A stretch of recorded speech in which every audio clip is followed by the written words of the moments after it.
যজ্ঞচরাৎ তেনে ব্রহ্মণায়াদিকময়ে মুহ্যন্তে যৎসুরা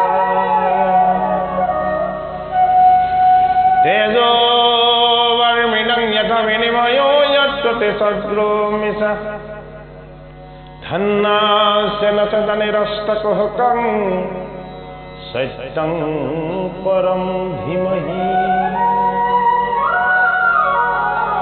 ধর্মপজ্যেতা কৈতবস্তু পরমনে মৎস্য শরণং সতং বেদং মাস্তবমত্র বস্তু শিবদং তাপত্রয়োমূলনম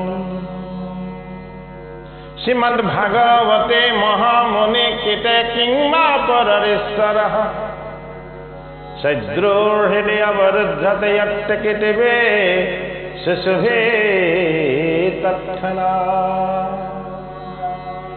নিগমাকল্পতরো গলিতং ফলং সুগামুখাৎ অমৃতদব সংযুতম ভীয়ত ভাগবতং রসমলয়ং মুহুর্মুহুঃ রসিকা ভুবি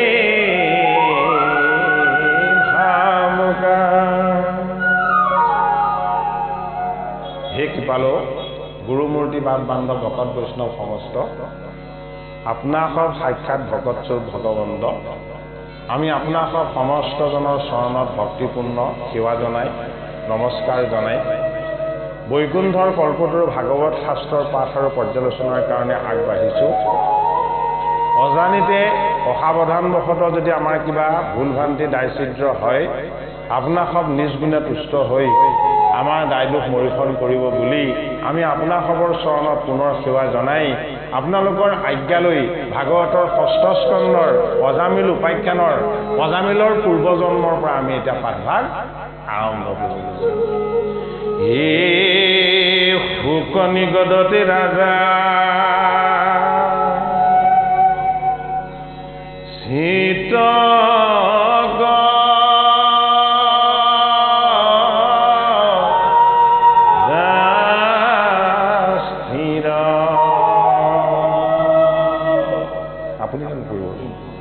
হে আশ্চৰ্য মহিমা কিনো হৰিব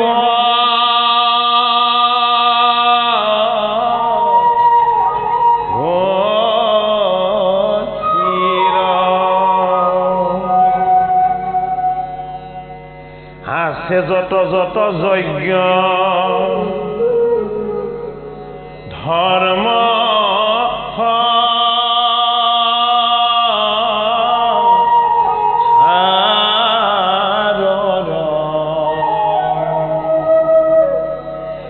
জানিবা হাসবে হৰি নামৰ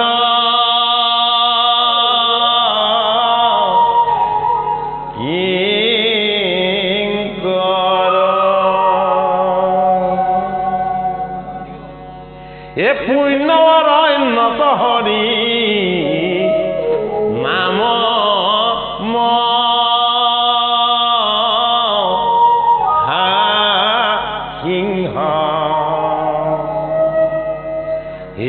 পলাই পাপ হস্তি যেন শুনিদা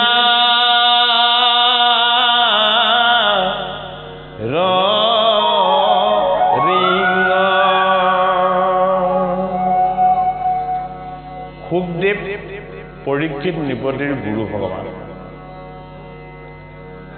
7টা দিৱসতেই অন্ততেই পৰীক্ষিত নৃপতিৰ পক্ষক নাগৰ দংশনত মৃত্যু হ'ব বুলি পৰীক্ষিত নৃপতিয়ে যেতিয়া নিশ্চিতভাৱে জানিলে তেতিয়া পৰীক্ষিত নৃপতিয়ে এই মৃত্যুৰ ভয়ৰ পৰা পৰিত্ৰাণ পাবৰ কাৰণে যেহেতু জীৱ জন্ম হলে মৃত্যুত পতিত হ'বই গতিকে মৃত্যুমুখী জীৱবিলাকে এই জীৱৰ জড় বন্ধনৰ পৰা মুক্তি লাভ কৰিবৰ কাৰণে এনে কি বস্তু আছে এনে কি উপায় আছে তাৰ সমাধান সূত্ৰ বিচাৰি হাতজোৰ কৰি গৃহ সংসাৰ ত্যাগ কৰি পুত্ৰ ভাৰ্যা সমস্তবিলাকক গৃহতে এৰি ৰাজ সিংহাসনো তেওঁ ত্যাগ কৰি শিৰৰ মুকুট তেওঁৰ পুত্ৰ জন্মেজয়ক পিন্ধাই হাতযোৰ কৰি কেৱল কৃষ্ণ কৃষ্ণ ধ্বনি উচ্চাৰণ কৰি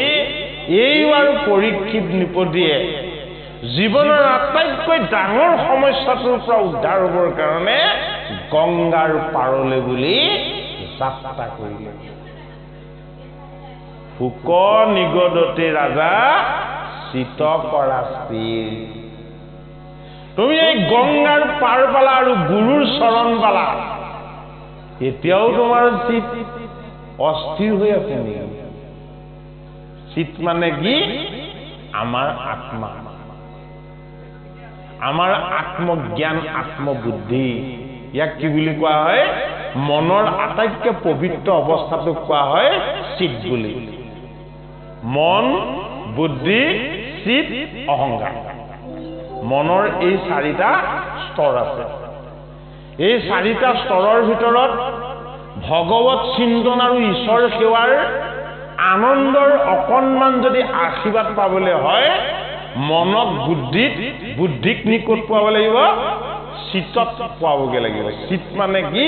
চিত মানে হ'ল মনৰ যিটো আটাইতকৈ পবিত্ৰ অৱস্থা। পৰীক্ষিত নৃপতিয়ে কান্ধত ধনু লৈ মায়ামিগ খেদি খেদি এই মায়ামিগটো তেওঁ নাপালেই, হয়নে? এটা দুটাকে ভুলবিলাক বেছি কৰি কৰি গৈ থাকিলে। পৰীক্ষিতৰ জীৱনৰ প্ৰথম ভুলটো কি আছিলে? পাণ্ডৱৰ নাতি তেনেকুৱা ভুল হ'ব লাগে জানো? যি গৰ্ভতে বিষ্ণুক দৰ্শন পালে, নহয়নে বাৰু? এয়া আমাক দেখাবৰ কাৰণে কৰা বিষ্ণু আৰু বৈষ্ণৱৰ লীলা। বৈষ্ণৱ হ'ল পৰীক্ষিত, বিষ্ণু হ'ল কৃষ্ণ।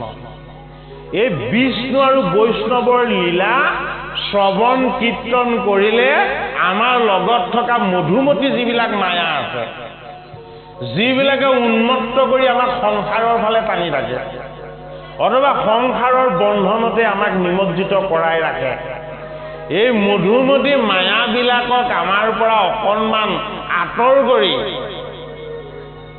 হৰিৰ নাম অমৃত, হৰিৰ লীলা অমৃত, হৰিৰ গুণ অমৃত আৰু হৰিৰ যশ, এইখিনিক পান কৰি যাতে আমি আমাৰ মনটো শুদ্ধ কৰি লৈ আমি যাতে হৰিৰ ফালে ধাৱমান হওঁ। পৰীক্ষিত জীৱন পৰীক্ষা দিবলৈ অহা এটি জীৱ।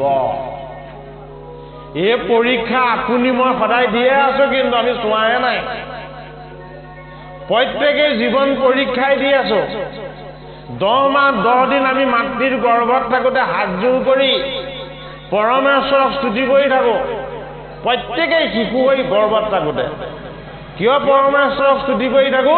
তুমি মোক এই অন্ধকাৰৰ পৰা, তুমি মোক এই গৰ্ভবাসৰ দুখ যান্ত্ৰণা আৰু কষ্টৰ পৰা, তুমি মোক এই বন্ধনৰ পৰা, হে হৰি তুমি মোক মুক্ত কৰি দিয়া। বোলে কিয়? মই তোমাৰ কেৱল চৰণ বজিম, মই কেৱল তোমাকেই উপাসনা কৰিম, মই তোমাৰ লগত সম্পৰ্ক সুদৃঢ় কৰিম। গতিকে তুমি মোক গৰ্ভবাসৰ দুখ যান্ত্ৰণাৰ পৰা মুক্ত কৰি দিয়া। ভগৱন্ত প্ৰভুৱে কৃপা কৰি গৰ্ভবাসৰ দুখ যান্ত্ৰণাৰ পৰা জীৱক মুক্ত কৰি দিলে। তাৰ পাছতে কি হ'ল? এই মায়াৰ সংসাৰলৈ নমাৰ লগে লগে জীৱই পাহৰি থাকিলে ভগৱানক, পাহৰি থাকিলে নিজক, হয়নে? পৰীক্ষা দিয়াত লাগি গ'ল। বোলে কি? কিমান দিন জি থাকিম, এয়া আমাৰ পৰীক্ষা। কেতিয়া আমাৰ মৃত্যু হ'ব, এয়া আমাৰ পৰীক্ষা।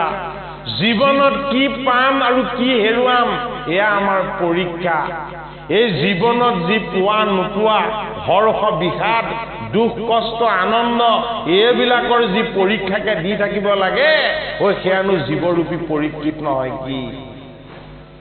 ভক্তিৰূপী গংগাৰ পাৰত গৈ গুৰুৰ চৰণত পৰি, গুৰুৰ চৰণত কায় বাক্য মন এক কৰি মই নিস্তাৰ পালো, উদ্ধাৰ হোৱাৰ ৰাস্তা পালো। হে মোৰ গুৰু ভগৱান, মই তোমাৰ দুখন চৰণ পালো। এই বুলি পৰীক্ষিত নৃপতিয়ে যেতিয়া শুকদেৱৰ চৰণত কাই বাক্য মন এক কৰি শৰণ ললে পৰীক্ষিত নৃপতিক তেতিয়া শুকদেৱে আশ্বাস দি দিলে বোলে কি শুক নিগদতি ৰাজা চিত কৰাচি হেৰা মোৰ শিষ্য পৰীক্ষিত নৃপতি এতিয়া তুমি অস্থিৰ হোৱাৰ কোনো প্ৰয়োজন নাই তুমি তোমাৰ মনক চিতত তুমি স্থিৰ কৰা আশ্চৰ্য মহিমা বোলে কি তোমাক মই যিটো বস্তু দিবলৈ গৈ আছো কাক কৈছে পৰীক্ষিত ৰূপী জীৱক কৈছে কোনে কৈছে ভাগৱত শাস্ত্ৰই কৈছে ব্যাস নন্দন শুকদেৱে কৈছে মৈত্ৰেয় ঋষিয়ে বিদুৰক কৈছে উদ্ধৱ মহন্তক ভগৱান কৃষ্ণই কৈছে হয়নে বাৰু আৰু দেৱঋষি নাৰদে প্ৰণেতা পৰমেশ্বৰ বেদব্যাসক কৈছে একেখিনি কথাকে কৈ আছে কি কথা কৃষ্ণ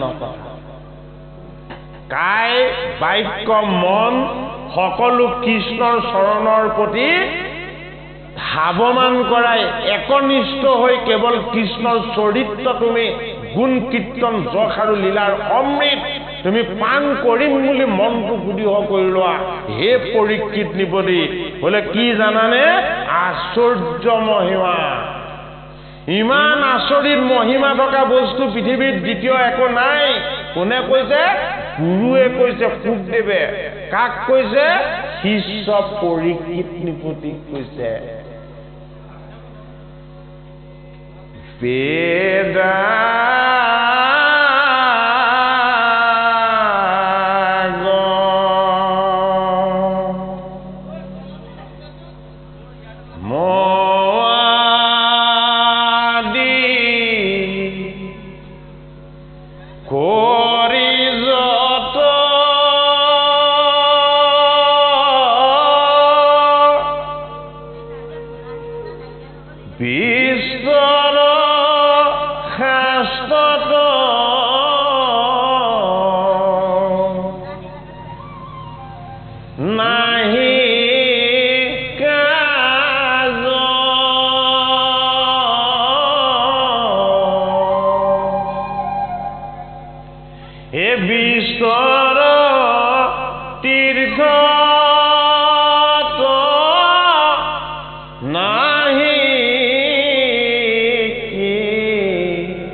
তৰিতে খোজা যেবে হে আপোন মুখৰ হেতু তেবে হে গোবিন্দ গোবিন্দ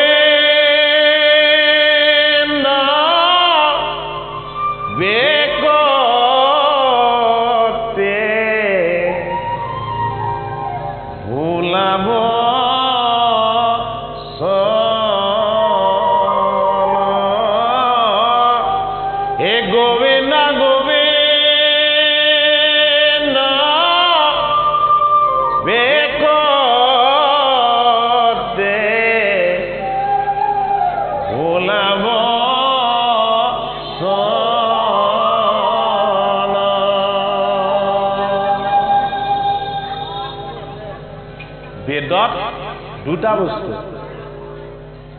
বেদা গম আদি কৰি যত বেদ মানে কি বেদ মানে চাৰিখন বেদৰ তত্ত্ব বেদ মানে জ্ঞান হয়নে বেদ মানে কি বেদ মানে ঈশ্বৰৰ কথা এই সমস্ত বিলাকক একেলগে বেদ বুলি কোৱা হয় বেদ কি বেদ হল ভগৱানৰ শ্ৰীমুখৰ বাণী এই বেদত দুটা বস্তু থাকিলে কি এটা হল আগম এটা হল নিগম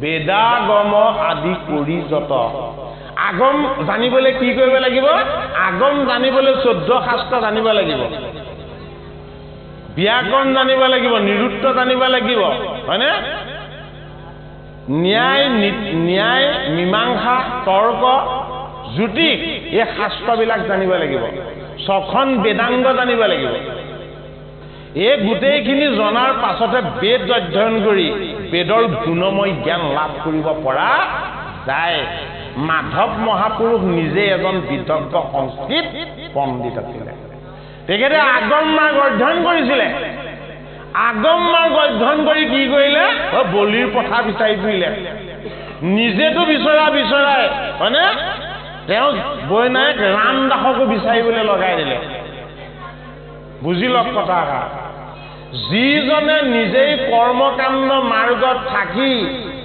নিজৰ বৈনায়ক ৰামদাসক পাঠা ছাগলী বিচাৰিবলৈ পঠিয়াই দিলে সেইজন মাধৱে আমাক উপদেশ দিছে বোলে কি আগমত একো প্ৰয়োজন নাই বেদাগম আদি কৰি যত বিস্তৰ শাস্ত্ৰত কোনো প্ৰয়োজন নাই বোলে কি বিস্তৰ শাস্ত্ৰই তোমাক বিভ্ৰান্ত কৰিব তোমাৰ জীৱনৰ যদি উদ্দেশ্যটো কেৱল মুখ্য সুখৰ আনন্দ হয় তোমাৰ জীৱনৰ যদি উদ্দেশ্যটো পৰমাত্মাৰ চৰণ দৰ্শন হয় এইটো কাৰণে তুমি মাত্ৰ এটা উপায় অৱলম্বন কৰা বোলে কি মই যিজনক পালো সেইজনক পোৱাৰ পাছত মই হৰিৰ ভক্তিৰ মাৰ্গ পালো কাক পালে মাধৱে শংকৰক পালে শংকৰৰ চৰণ পালে এইটো কাৰণে মাধৱে কৈছে বেদাগম আদি কৰি যত বিস্তৰ শাস্ত্ৰত নাহি কাজ বিস্তৰ তীৰ্থত নাহি কিছু প্ৰয়োজন সংসাৰ তৰিতে খোজা যেবে আপোন মুখৰ হেতু তাবে গোবিন্দ গোবিন্দ বেকতে বোলাবচন আপোনাক সব আজি আমাৰ কাৰণে ভকত স্বৰূপ গুৰুৰূপী গোবিন্দ আপোনালোকৰ চৰণ সেৱা কৰিবলৈ যে আমি অকণমান কৃপা পাইছো আমি আজি সাক্ষাৎ ভগৱানক পাইছো এয়া আমাৰ অনুভৱ হ'ব লাগিব হয়নে বাৰু ভকত বৈষ্ণৱেই হ'ল গুৰু এই গুৰুৰ চৰণত যদি সেৱা ধৰি আমি গোবিন্দৰ যদি কেনেবাকে গুণ কীৰ্তন যদি কৰিব পাৰো তেতিয়াহ'লে আমি মুখ্য সুখৰ আনন্দ আৰু কামনা কৰিব নেলাগে ভাগৱতৰ ৬ষ্ঠ স্কন্ধত দিছে কি অজামিল উপাখ্যান ভাগৱতৰ ১ম স্কন্ধত গুৰুৰ জ্ঞান গুৰুৰ তত্ত্বটো কি সেয়া হ'ল ১ম স্কন্ধত দিছে অৰ্থাৎ গুৰু নহলে গতি লাভ নহয় গুৰু নহলে জ্ঞান লাভ নহয় গুৰু নহলে শৰণ নহলে ভজন নহলে আমাৰ ভগৱন্তৰ চৰণ সেৱা শুদ্ধ নহয় সেইটো কাৰণে ১ম স্কন্ধত দিছে গুৰু আৰু ২য় স্কন্ধত দিছে গুৰুৱে দিয়া জ্ঞান গুৰুৱে কৰা কৃপা সেইটো কাৰণে ২য় স্কন্ধ হ'ল গুৰুৰ আশীৰ্বাদ ১ম স্কন্ধত গুৰুৰ তত্ত্ব ২য় স্কন্ধত গুৰুৰ আশীৰ্বাদ গুৰুৰ কৃপা গুৰুৰ মহিমা আৰু ৩য় স্কন্ধত গুৰুৱে দিয়া জীৱৰ পৰিচয় প্ৰকৃতিৰ পৰিচয় ঈশ্বৰ পৰিচয় আৰু নিজৰ পৰিচয় সেইটো কাৰণে ৩য় স্কন্ধ কি ৩য় স্কন্ধ হ'ল সৃষ্টিৰ ৰহস্য আৰু ৪ৰ্থ স্কন্ধ হ'ল ৰহস্য বোলে কি ৰহস্য ৪ৰ্থ স্কন্ধত তোমাক বিৰোধ দেখুৱাম বিৰোধ কিয় হ'ব ভক্তি গভীৰ হ'বলৈ হয়নে কাৰ বিৰোধ দেখুৱালে শিৱ আৰু দক্ষৰ বিৰোধ দেখুৱালে ৪ৰ্থ স্কন্ধ ৩য় স্কন্ধত ঈশ্বৰৰ তত্ত্ব জীৱৰ তত্ত্ব প্ৰকৃতিৰ তত্ত্ব সেইটো কাৰণে ৩য় স্কন্ধত দিছে কি অনাদিবাদন ৪ৰ্থ স্কন্ধৰ ৰহস্য বোলে কি এই জীৱবিলাকে আহি নিজক চিনি নাপায় এই জীৱবিলাকে নিজকে মই বুলি ভাবে ভকত বৈষ্ণৱক চিনি নোপোৱা হয় সেইটো কাৰণে দক্ষ ব্ৰাহ্মণ প্ৰজাপতি বেদজ্ঞ পণ্ডিত ১৩ গৰাকী কন্যা বিবাহ দিছে ধৰ্মলে ধৰ্ম লাভ হৈছে তেওঁ এগৰাকীক বিবাহ দিছে অগ্নিগণলে অগ্নিগণৰ কৃপাও তেওঁ লাভ হৈছে এগৰাকীক বিবাহ দিছে পিতৃগণলে আৰু একেবাৰে কনিষ্ঠ গৰাকীক বিবাহ দিছে কালে এজন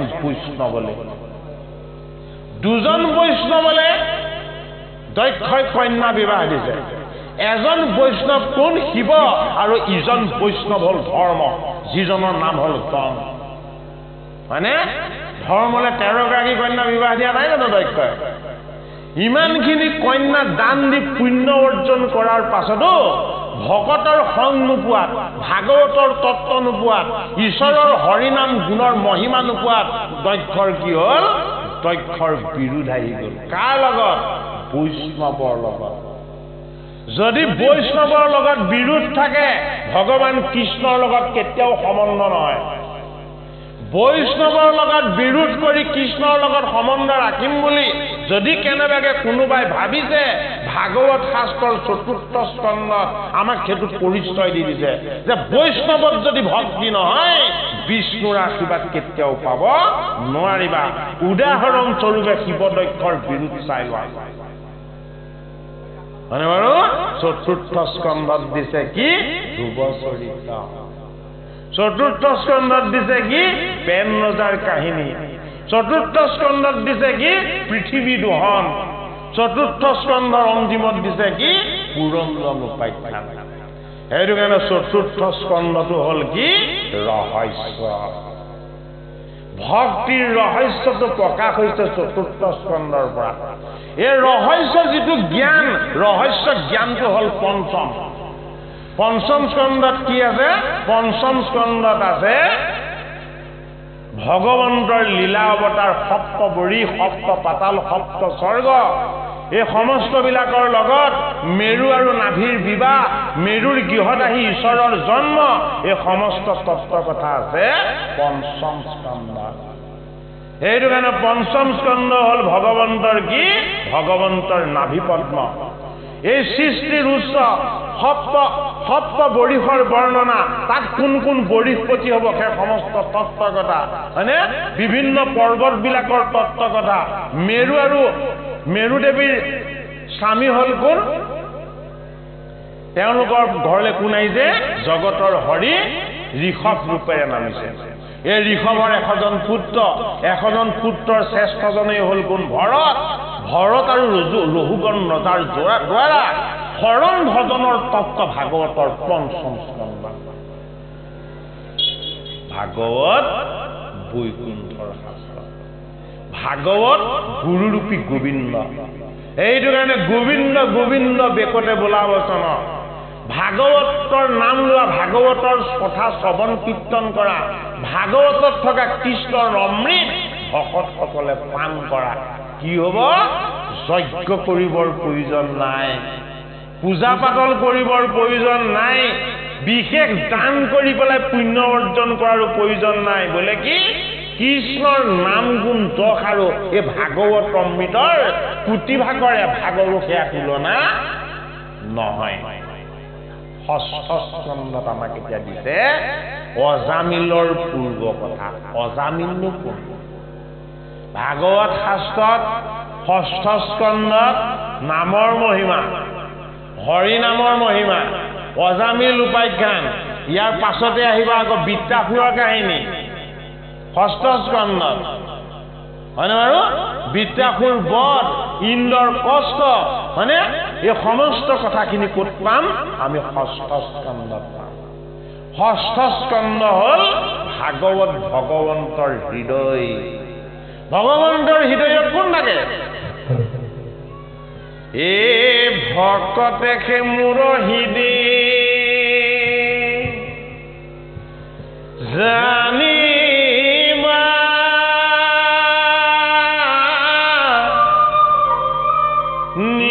নিশ্চয়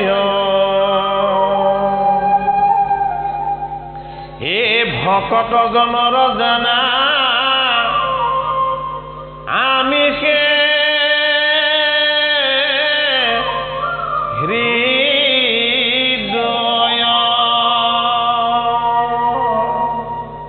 ভগৱন্তৰ হৃদয়ত ভকত থাকে ভকতৰ হৃদয়ত কোন থাকে ভকতৰ হৃদয়ত ভগৱান থাকে ভগৱন্ত প্ৰভুৱে কৈছে এ নাৰদত বিষ্ণু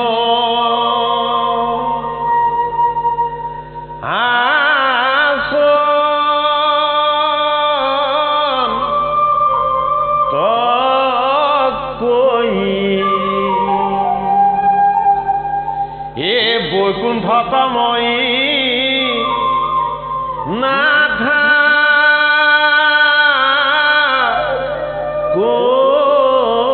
ৰৈ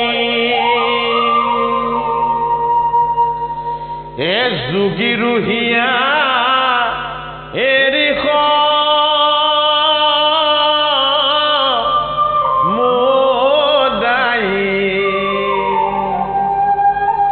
এ ঠাকু ভকতৰ কীৰ্তন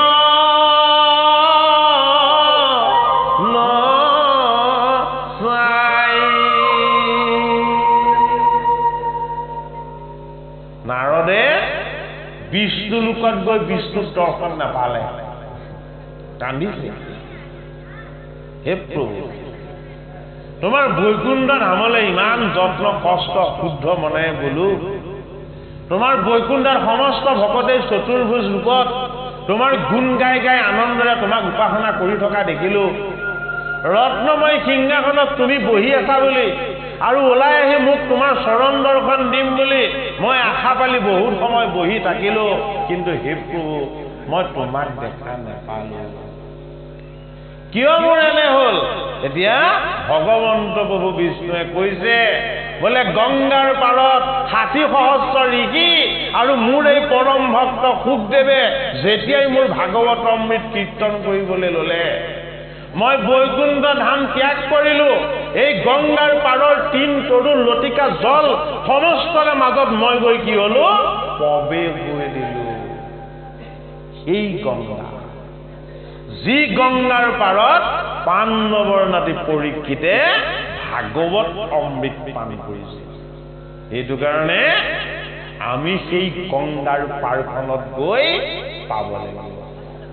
গংগাৰ পাৰ মানে কি? ভক্তিৰ গংগা। ভক্তিৰ গংগাৰে সৈতে আমি কলৈ যাব লাগিব? ভগৱন্তৰ চৰণলৈ বৈ যাব লাগিব। সেইটো কাৰণে আমি আগতে কি আছিলো? আমি আগতে একোটা পুখুৰী আছিলো। তাৰ পাছত কি হ'ল?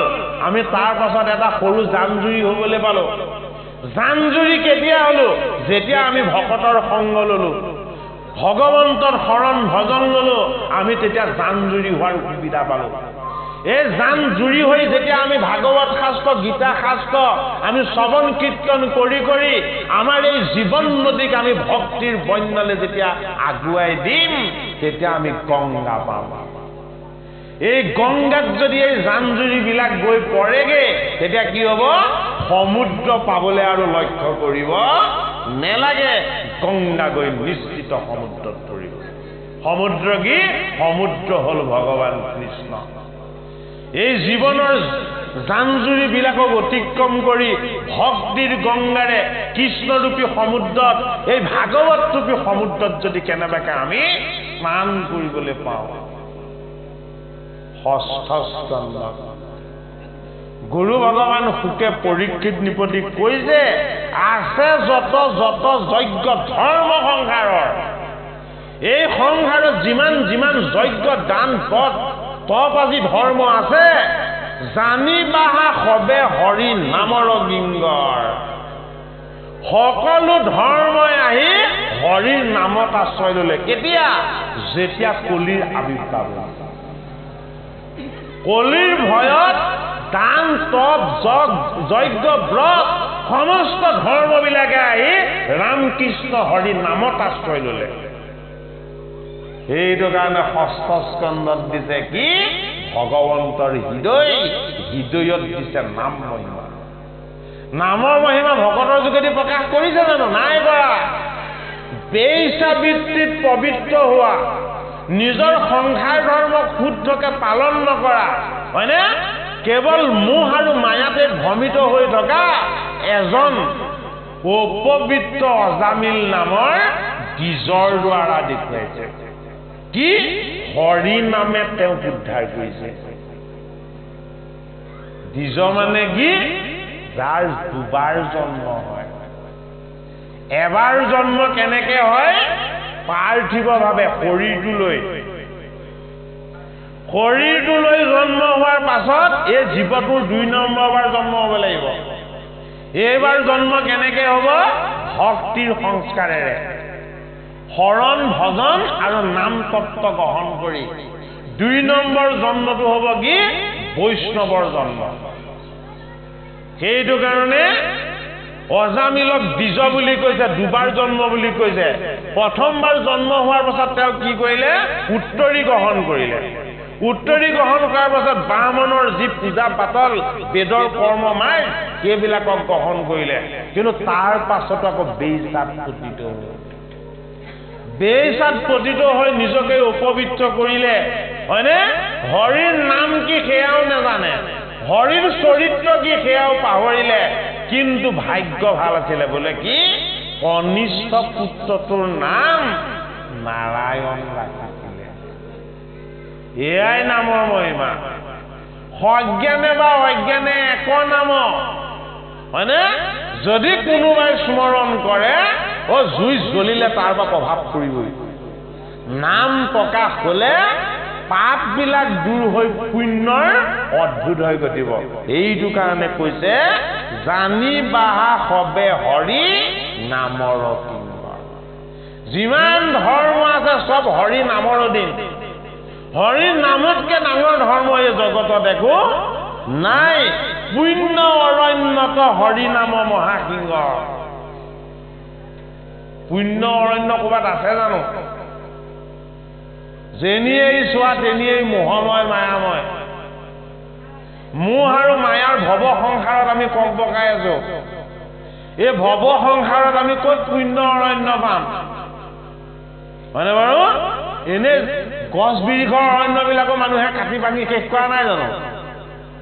অৰণ্য ইভাগে প্ৰকৃতিটো নাইকিয়া হৈ গৈছে। কিন্তু তাতে কৈছে ভাগৱতে, পুণ্য অৰণ্যৰ মাজে আজি ইয়াত পুণ্য অৰণ্যৰ প্ৰবাহ হৈ গৈছে। কিয় হৈ গৈছে? ভক্তি ভাৱে, ভগৱত চিন্তনেৰে আপোনাক ভকত বৈষ্ণৱৰ ইয়ালৈ আগমন হ'ল। ভকতৰ আগমন হলে ভগৱন্তৰ স্মৰণ হবই, হয়নে? পদূলিতে ভগৱন্তক স্মৰণ কৰি ভকতে ভগৱান বুলি আদৰি সাদৰি আনিছে কেৱকি, হয়নে নহয় বাৰু? ইয়াত থকা উপবিত্ৰতাবিলাকক আঁতৰ কৰি দিলে কোনে? কেৱকীয়ে। আঁতৰ কৰিলে কোনে? আপোনাক হবে। আপোনাক হবৰ মনতো ভগৱন্ত কৃষ্ণৰ প্ৰতি প্ৰেম আৰু ভক্তি ভাৱ জাগ্ৰত হ'ল। নিজৰ ভিতৰত যেতিয়ালৈকে ভক্তি জাগ্ৰত নহব, বাহিৰৰ বস্তু আপোনাক আৰু মোক শুদ্ধ কৰিব নোৱাৰে। সেইটো কাৰণে মাদুলি পিন্ধা চিষ্টেমটো এতিয়া নাইকিয়া হৈ গ'ল, হয়নে নহয়? আগৰ প্ৰত্যেকৰে ডিঙিত মাদুলি দেখিবই, কঁকালত মাদুলি দেখিবই। আমি সৰুতে এইবোৰ চব দেখো, চবৰে ডিঙিতে হাততে চবতে থাকে মাদুলি, হয়নে বাৰু? আজিকালি মাদুলি পিন্ধা মানুহ ক'ৰবাত দেখিছে জানো? নাই দেখা। কলি যুগত মাদুলিয়ে কাম নকৰে, আমি শিকাই দিছো, মনত থাকিব। কলি যুগত মাদুলিয়ে জৰিয়ে কাম নকৰে। কিয় নকৰে? কলিৰ প্ৰভাৱ। কলি যুগত আটাইতকৈ বেছি ইফেক্টিভ, আটাইতকৈ বেছি কাম কৰা বস্তুটো গীতা আৰু ভাগৱত। আপোনাৰ গৃহত অমংগল হৈছে, আপুনি সংকল্প কৰক যে ইমান তাৰিখত ভকত বৈষ্ণৱ মাতি মই ভগৱন্তৰ এভাগ সেৱা, ভাগৱত সেৱা এভাগ মই আয়োজন কৰিম। যিদিনাখনে দিন ঠিক কৰিব, সেইদিনাখনে বেয়া প্ৰভাৱ আঁতৰ হবলৈ বাধ্য হ'ব। কলিত মহিমা এয়া হয়। এয়া কলি যুগত ভাগৱত শাস্ত্ৰ, গীতা শাস্ত্ৰ, ভগৱন্তৰ নামৰ মহিমা প্ৰকাশ কৰিছে ভগৱানে। এইটো কাৰণে বৈকুণ্ঠৰ কল্পতৰু ভাগৱত শাস্ত্ৰত আমাক কি দিছে? পৰীক্ষিত নিপতি কোৱাৰ চলেৰে আমি এই ভৱ সংসাৰত জন্ম মৃত্যুৰ পৰীক্ষা দি থকা পৰীক্ষিত জীৱ, এই জীৱবিলাকৰ সুদৃঢ় বিশ্বাস হ'ব লাগিব ক'ত? হৰি নামত। এই জীৱবিলাকৰ সুদৃঢ় ভক্তি হ'ব লাগিব ক'ত? গুৰুৰ চৰণত, ভগৱন্তৰ চৰণত। কেনেকে হ'ব? আমি আচৰণ কৰিব লাগিব। কি আচৰণ? ভক্তিৰ আচৰণ, হৰি সেৱাৰ আচৰণ, হয়নে? ভগৱন্তৰ চৰণ সেৱাৰ আচৰণ। নাটক কৰিলে নহ'ব, শুদ্ধকে কৰিব লাগিব। বোলে কেনেকে কৰিব লাগিব? আজি যিমান ভকত বৈষ্ণৱ আহিব, এয়া মোৰ কাৰণে ভগৱান। প্ৰকৃততে হয়, হয়নে? আপোনালোকে ইমান আন্তৰিকতাৰে ভাগৱত শ্ৰৱণ কৰিছে, আমাৰ কাৰণে আজি আপোনালোক ভগৱান। প্ৰকৃততে হয়, হয়নে বাৰু? তাত সুদৃঢ় বিশ্বাস আহিব লাগিব। এই সুদৃঢ় বিশ্বাস যদি কেনেবাকে আমাৰ হৃদয়ত যদি কেনেবাকে প্ৰতিষ্ঠা কৰি ল'ব পাৰিছো 7 দিনতে মৃত্যু হ'ব বুলি মৃত্যুৰ ভয়ত কক বকাই থকা পৰীক্ষিতে এবাৰ মৃত্যুক চিনিবলৈ সক্ষম হৈছে এই গুৰুজন মৃত্যু নামৰ বস্তুটোৰ প্ৰতি মোৰ ভয় নাইকিয়া হৈ গ'ল বোলে কিয় মই আপোনাৰ চৰণ পাই গ'লো আপোনাৰ চৰণতে মই সমস্তখিনি বিচাৰি পাইছো হয়নে গুৰুজনে আনন্দৰে সেইটো কাৰণে কৃষ্ণৰ গুঞ্জক লীলাৰ আনন্দময় কথা কৈছে কি বুলি কৈছে হে পৰীক্ষিত নৃপতি তুমি বৈষ্ণৱ তুমি বিষ্ণুৰ কথা শ্ৰৱণ কৰিম বুলি যেতিয়াই তুমি মনত সিদ্ধান্ত ল'লা এই গংগাৰ পাৰ পুণ্যৰে ভৰি পৰিল এই পুণ্য পবিত্ৰ ঠাই যেতিয়া মই তোমাক কৃষ্ণ কথা কম ইয়াৰ নাম সিংহৰ প্ৰকাশ হ'ব মৃত্যুৰ ভয় আৰু ইয়ালৈ আহিব নোৱাৰে প্ৰমাণটো শাস্ত্ৰ ভাগত দেখুৱাই দিছে কাৰ দ্বাৰা পৰীক্ষিতৰ দ্বাৰা কি দেখুৱাইছে যে পুণ্য অৰণ্যত হৰিনাম মহাসিংহ পলাই পাব হস্তিজন শুনি তাৰৰ লিংগ মৃত্যুৰ ভয় হ'ল পাপৰূপী হস্তি এই মৃত্যুৰ ভয় দূৰ হ'ল কাৰ পৰীক্ষিত নৃপতি পৰীক্ষিত নৃপতিয়ে আনন্দৰে কেৱল কৃষ্ণৰ চৰিত্ৰ আৰু কৃষ্ণৰ গুণ্ড সমৃত পান কৰিছে হে হৰিনামে খেদা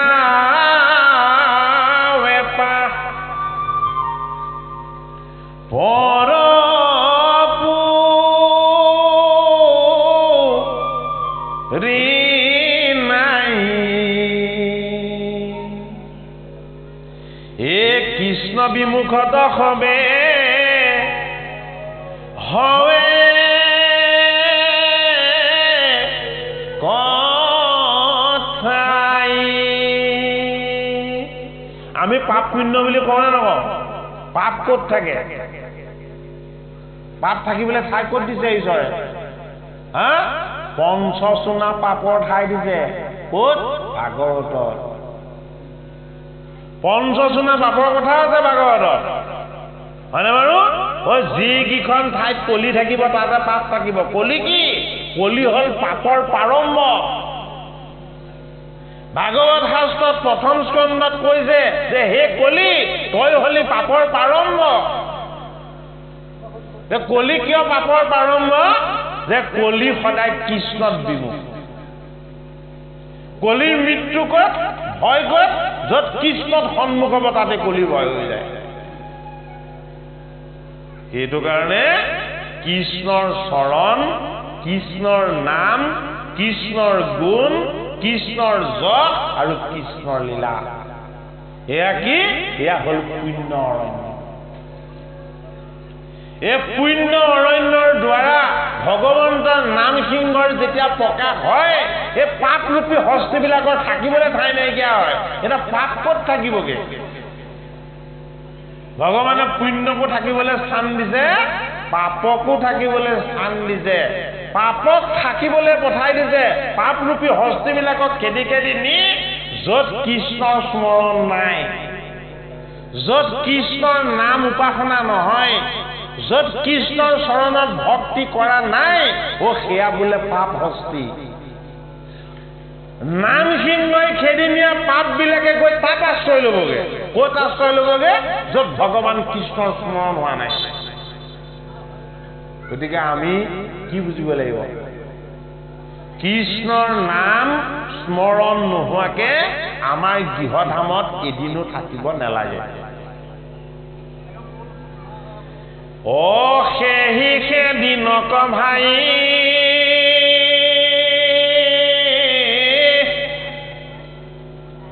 তোৰ দিন বুলি মানি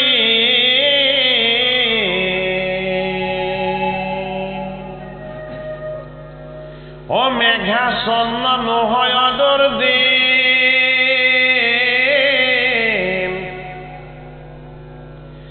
কৃষ্ণ কথা অমিতৰ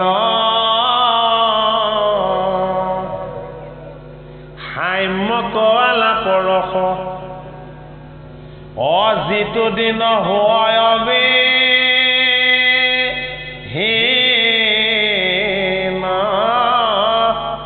যিটো দিন হয়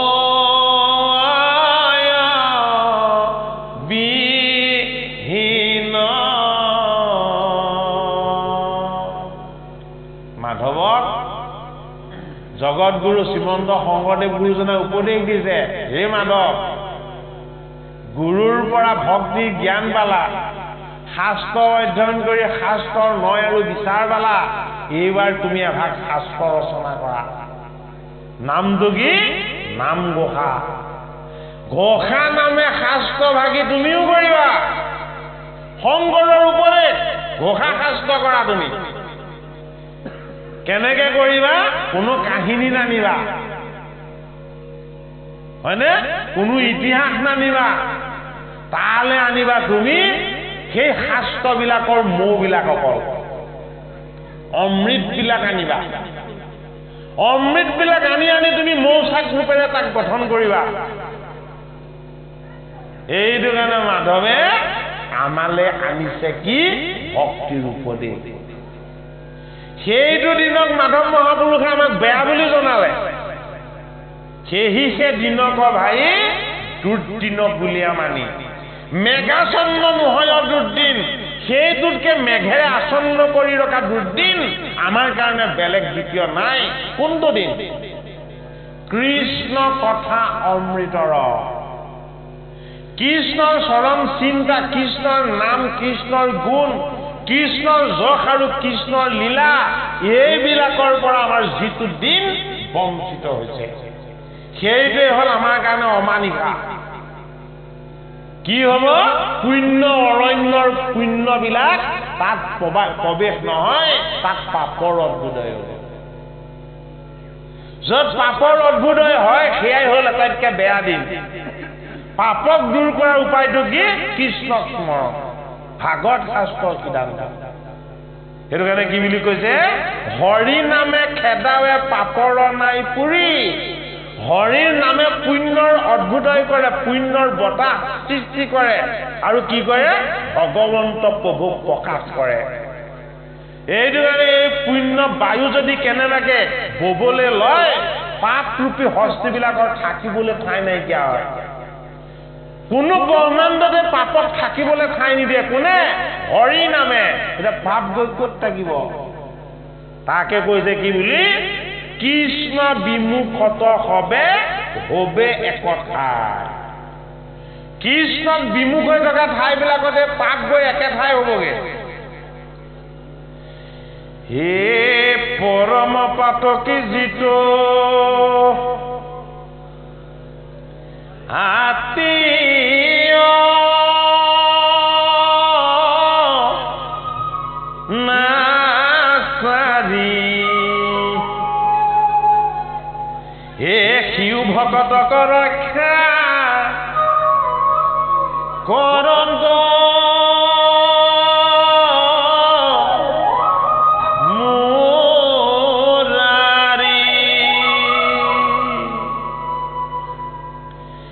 চতুৰ্ভুজ ৰূপে পাৱে বৈকুণ্ঠ নগৰ। হে আশ্চৰ্য মহিমা কিনো হৰিৰ নামৰ।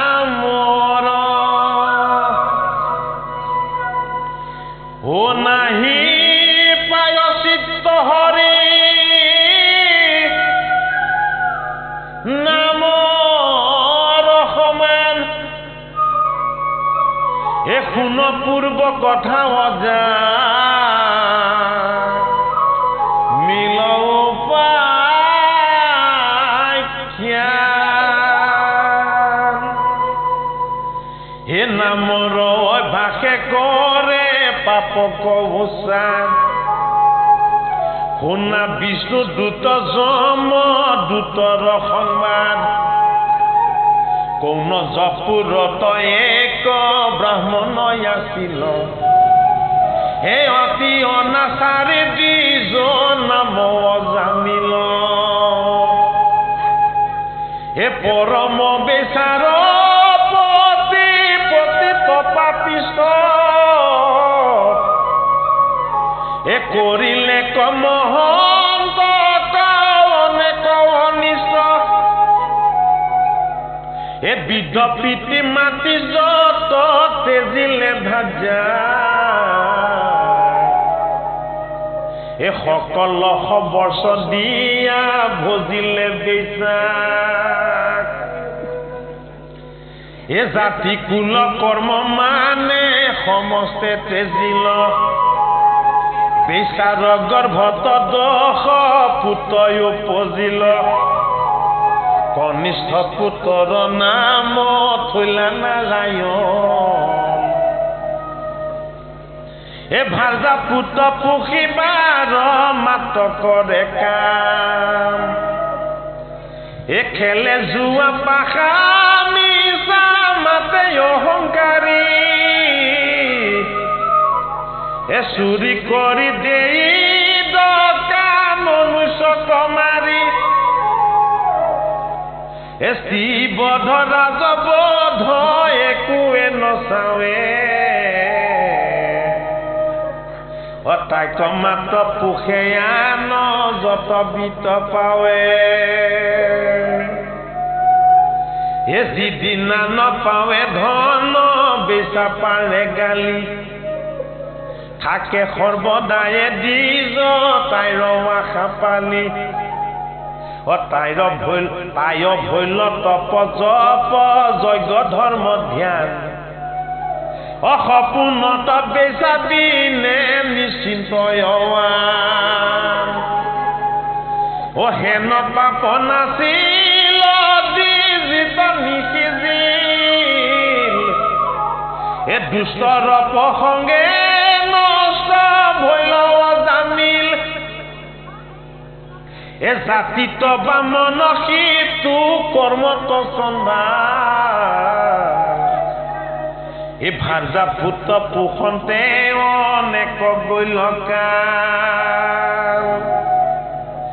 এ ভৈল অষ্টাধিক আশী বৰিষ প্ৰমাণ বৃদ্ধ বয়সত তাৰ নুপুজিল জ্ঞান আৰু একো কৰ্ম কৰিবেক সত্য নাই এ কনিষ্ঠ পুতক মাত্ৰ থাকে উমলাই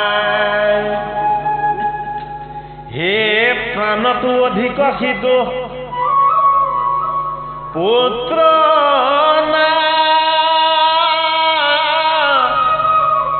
নাৰায়ণ হে মিলে সুখ শুনি তাৰ মধুৰ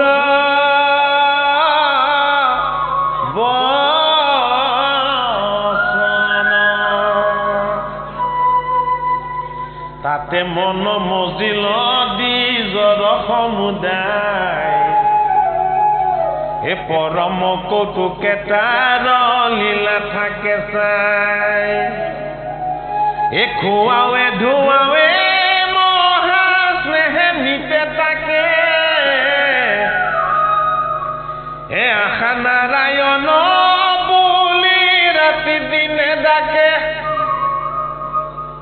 এ উঠা নাৰায়ণ হেৰা বৈঠা নাৰায়ণ এ ভুন্দা নাৰায়ণ বুলি ডাকে সৰ্বক্ষণ পান পখি আছে সিটো কনিষ্ঠ পুত্ৰত নাৰায়ণ বিনে নাহি বচন মুখত সৰ্বদায়ে তাকে মন পুত্ৰত সমূলি এ সপোনত মাতে সিটো নাৰায়ণ বুলি এখনে খনে মন তনয়ত পৰে এ সপোনে সচিতে নাৰায়ণ নাম স্মৰে হইলা যিটো পুত বিপৰত শকতি নজানিলা বায়ু আশী ভৈলা সমাপতি হে নীলে কবয়স পুত স্নেহে আলে জালে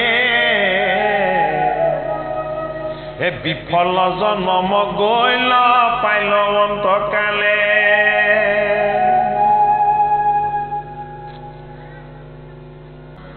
ভাগৱতৰ ষষ্ঠ স্কন্ধত হৰিনামৰ মহিমা নাম কি? নাম নিৰ্গুণ। কিয় নাম নিৰ্গুণ? নামক গুণময় মায়াই স্পৰ্শ কৰিব নোৱাৰে। নাম কি? নাম হ'ল বেদৰ আটাইতকৈ ৰহস্য বস্তু। বেদৰ আটাইতকৈ গোপন যিটো তত্ত্ব, এই তত্ত্বটোৱে হ'ল কি? ভগৱান কৃষ্ণৰ নাম। এই নাম কোনে পাব? নিৰ্ণয় কোনে কৰি দিব? ভগৱন্ত বাবে নিৰ্ণয় কৰি দিব। নাম কোনোবাই বিচাৰিলে যে পাব তাৰ কোনো নিশ্চয়তা নাই। নাম পাব কেনেকে? ভগৱন্তই কৃপা কৰিব লাগিব। এই বেদৰ গুপুত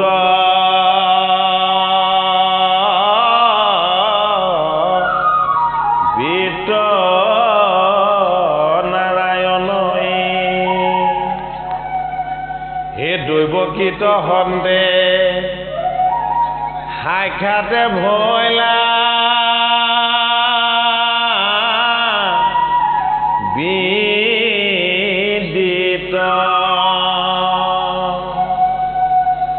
হে জীৱৰ তাৰণ হেতু নাৰায়ণই হে প্ৰচাৰিলা নিজ যশ ধৰ্ম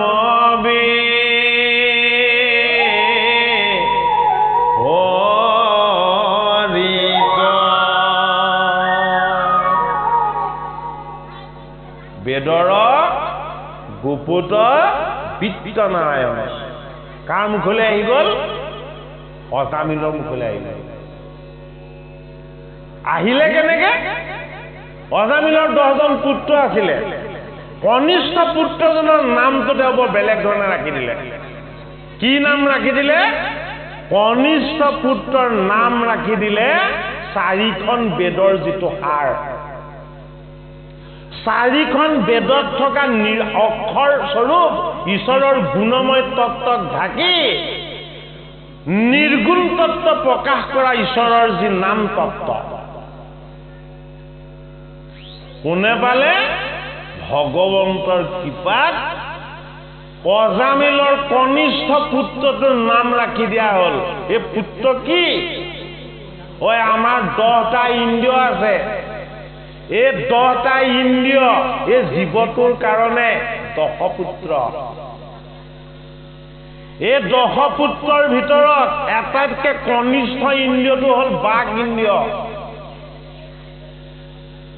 ল'ৰাটো বহিছেনে নাই? ছোৱালীজনী বহিছেনে নাই? সুধিব সৰু হৈ থাকোঁতে, হয়নে না? আত্মীয় স্বজনবিলাকে বগাইছেনে? খোজ কাঢ়িছেনে? সোধে না নুসুধে? থিয় ডঙা দিছেনে? হয়নে? তাৰ পাছতে সুধিব মাত ফুটিছেনে? একেবাৰে শেষত সোধা প্ৰশ্নটো মাত ফুটাটো হয়নে নহয়? মাত ফুটিছেনে নাই বুলি সোধে না নুসুধে? এই কণ্ঠৰ বাক শক্তিটো হ'ল আটাইতকৈ কনিষ্ঠ ইন্দ্ৰিয়। এই কনিষ্ঠ ইন্দ্ৰিয়টোৱে হ'ল আমাৰ 10 ইন্দ্ৰিয়ৰ ভিতৰত আটাইতকৈ শ্ৰেষ্ঠ ইন্দ্ৰিয়। এই ইন্দ্ৰিয়টোৰ সত্তা হ'ল কোন? প্ৰাণ। এই প্ৰাণত থাকে কণ্ঠৰ শক্তি। সেইটো কাৰণে নামটো কি? নাৰায়ণ। হৰি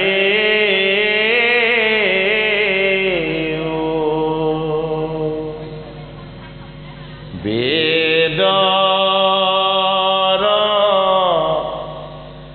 4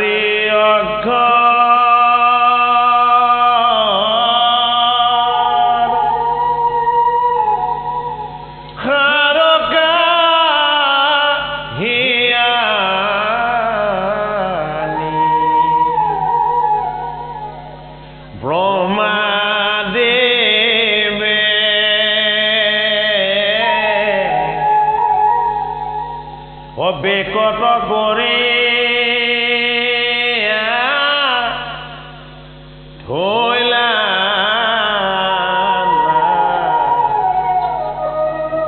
ৰায়ণ বাণী।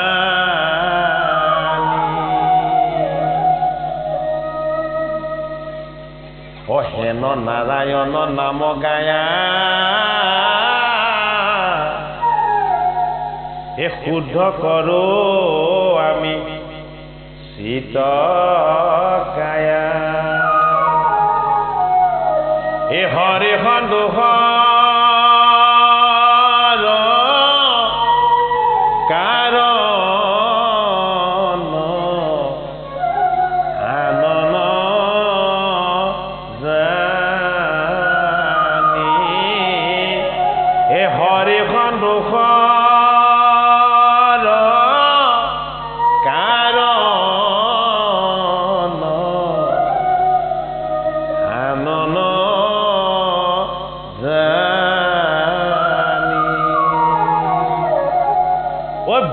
বেদৰ জ্ঞান মাৰ্গত থকা গুণময় বেদ হ'ল 4খন হয় নে নহয় কিন্তু আমাৰ লগতো 4খন বেদ আছে আমাৰ 4খন বেদ কি আমাৰ 4টা জ্ঞান ইন্দ্ৰিয় প্ৰথম বেদ কি প্ৰথম বেদ হ'ল আমাৰ দৃষ্টি চকুৰে দেখাটো হ'ল আমাৰ প্ৰথমখন বেদ হয়নে দ্বিতীয়খন বেদ কি দেখি পেলাই আমি যেটো কওঁ সেইটো কি সেইটো ঋগ মানে বাক্য ঋগ্বেদ ক'ত প্ৰকাশ হয় আমাৰ বাক্যত প্ৰকাশ হয় কণ্ঠত প্ৰকাশ হয় এখন বেদ হ'ল সামবেদ ক'ত আমাৰ কৰ্ণত আছে বোলে কি সকলোৱে সমানে শুনে সেইটো কাৰণে সাম ঋগ্বেদখন আমাৰ মুখত সামবেদখন আমাৰ কৰ্ণত যুজুবেদ ক'ত আছে যুজুবেদ আমাৰ নাসিকাত আছে আৰু দৃষ্টিত আছে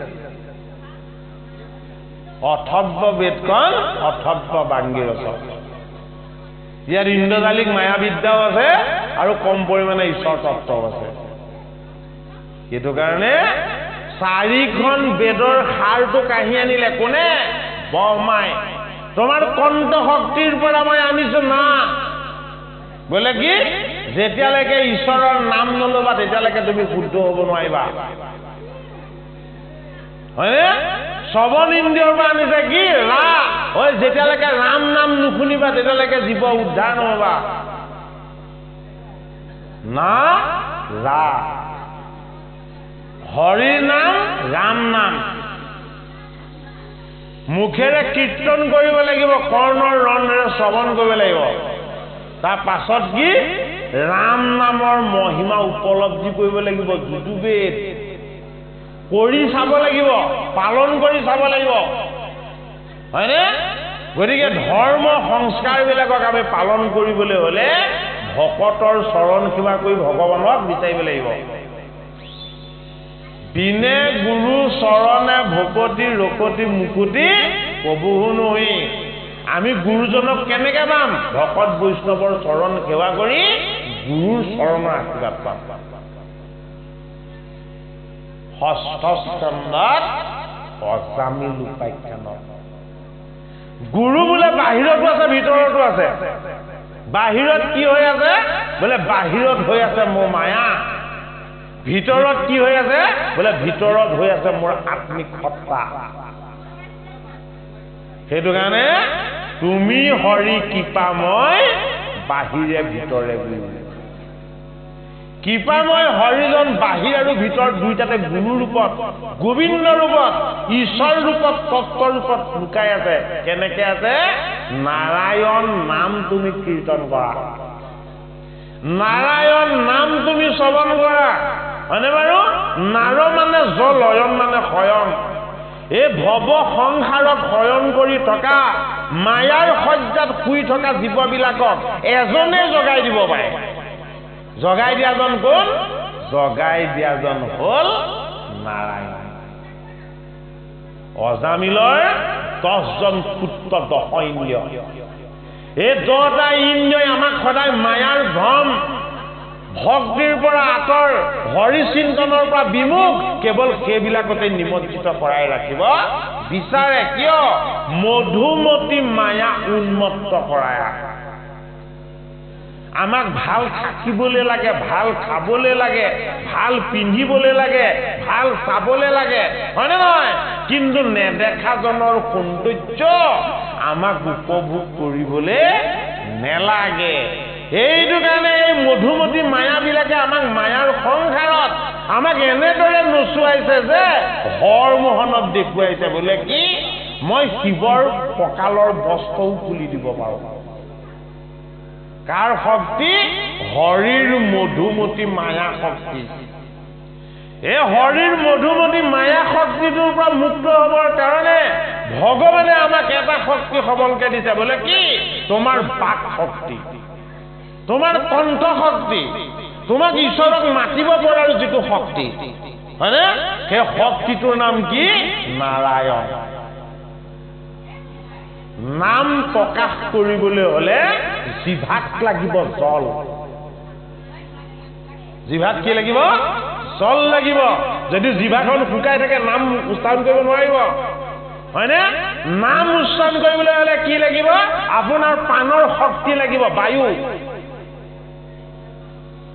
এফালে জল সিফালে বায়ু নাম যদি উচ্চাৰণ কৰিবলৈ হয় নাম যদি প্ৰকাশ হ'বলৈ হয় আপোনাৰ সূৰ্যৰ শক্তি লাগিব কৃষ্ণৰ শক্তি লাগিব আত্মাৰ শক্তি লাগিব সেইটো কি সেইটো হল অগ্নি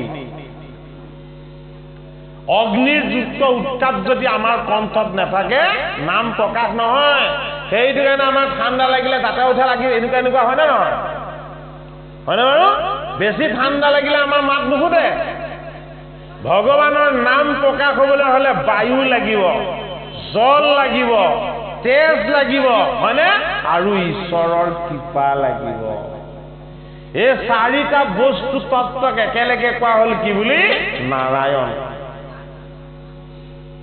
নেজানে অৰ্থ কোনে অজামিলে কিয় অৰ্থ নেজানে নামৰ অৰ্থ ঈশ্বৰেই নাজানো বুলি কলে নামৰ অৰ্থ আমি মানৱে কি জানিম দেৱতায়ো নাজানে মহাহৰিয়েও নাজানো বুলি কলে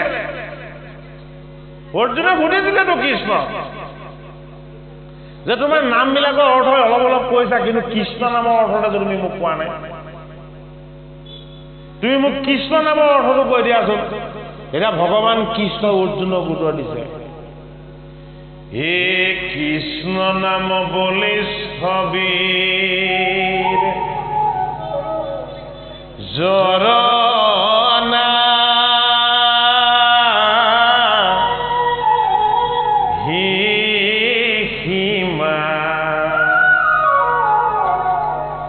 সিহেতু নকৈলো কৃষ্ণ নামৰ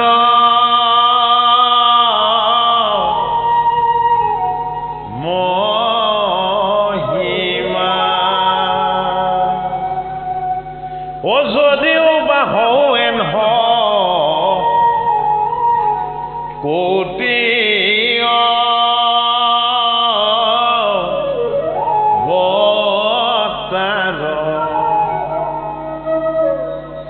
তথাপি নপাওঁ কৃষ্ণ নাম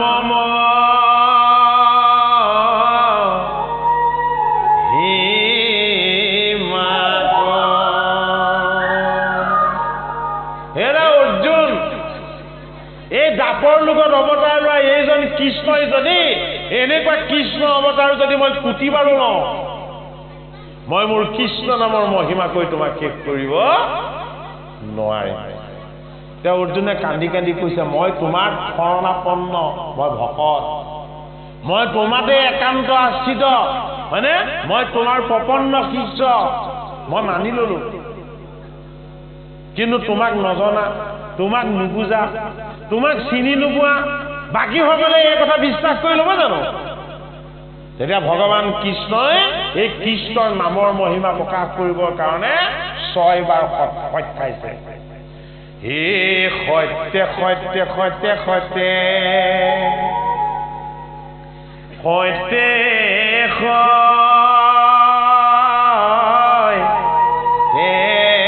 সখী হে ছয় সত্য কৰি কলো গোপগ না ৰাখি হে কৃষ্ণ নাম বলিষ্ঠবীৰ চৰণা সীমা সিহেতু নকলো কৃষ্ণ নামৰ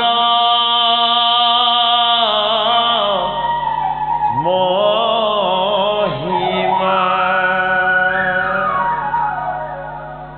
লোৱাজনে নাজানে কি কৃষ্ণ নাম কি নাজানে এই নামটো কিমান শক্তি আছে কোৱাজনেও নাজানে বোলে কি এই কৃষ্ণৰ নাম বোলে কি ইয়াৰ কিমান মহিমা আছে হয়নে স্বামীয়েও নাজানো বুলি ক'লে যিয়ে নামৰ মালিক মালিক কোন মালিক ঈশ্বৰ দৈৱকী নন্দন কৃষ্ণ কৃষ্ণই কি বুলি ক'লে বোলে ময়ো সত্যাই কৈছো এই কৃষ্ণ নামৰ মহিমা মই কৈ শেষ কৰিব নোৱাৰো কিয় গৰ্গৰিকীয়ে ৰাখিছে নাম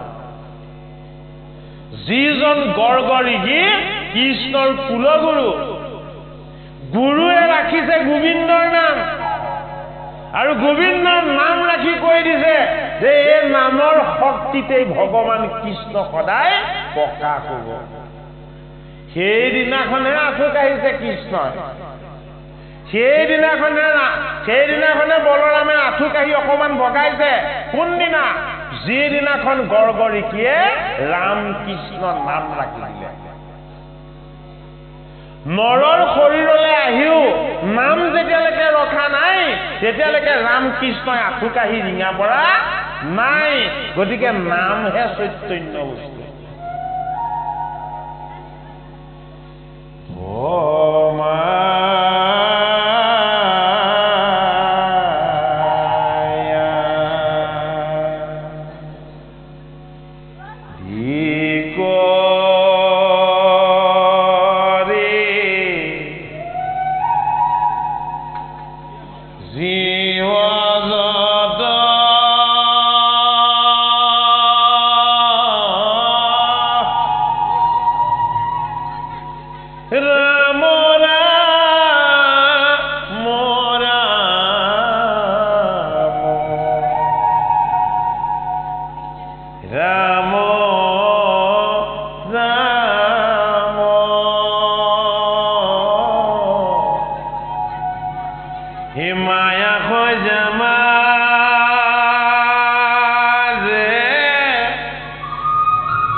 তুমি হে চৈতন্য সনাতন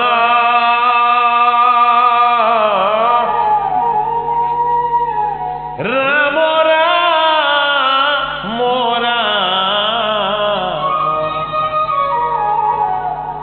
ৰাম ৰাম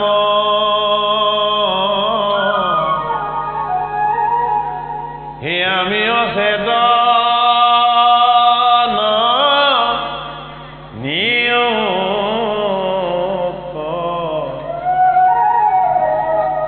হে নাথ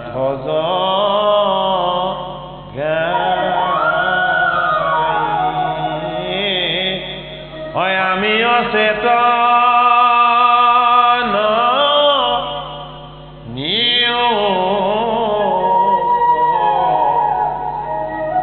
নাথ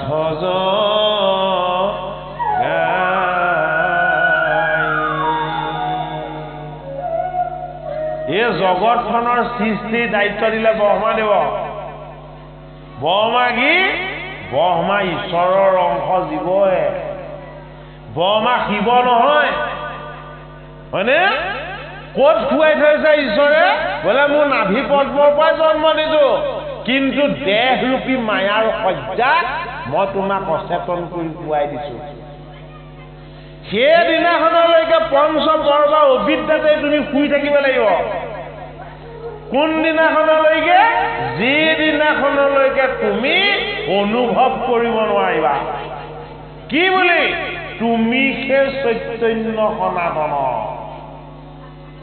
ব্ৰহ্মাদেৱেও অনুভৱ কৰিব লাগিব যে তুমি সেই চৈতন্য, মই জড়। তুমি মোক শুৱাই ৰাখিছা ক'ত? এই মায়াৰূপী দেহৰ অচেতন সজ্জাত। এই অচেতন সজ্জাত জীৱটো শুৱাই তুমি চৈতন্য হৈ মোক চলনা কৰিলে নহ'ব। ক্ষুদ্ৰ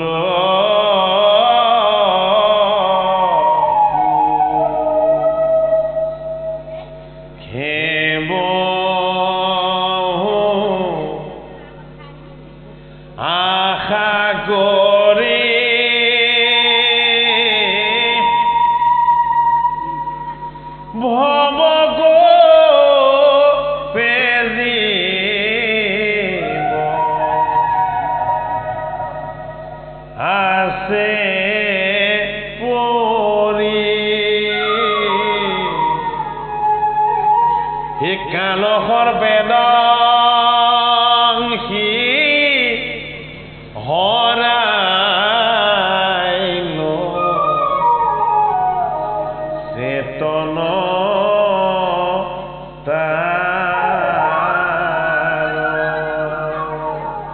এই অজামিলকো খুৱাই ৰাখিছে সেইখন অচেতন সজ্জাতে। ক'ত? এই দেহৰ সজ্জাত। এই দেহৰ সজ্জাতে ঈশ্বৰে উপহাৰ হিচাপে দি পঠিয়াইছে 3জন যমদূত। কাক কাক? কফ, বাত আৰু পিত্ত।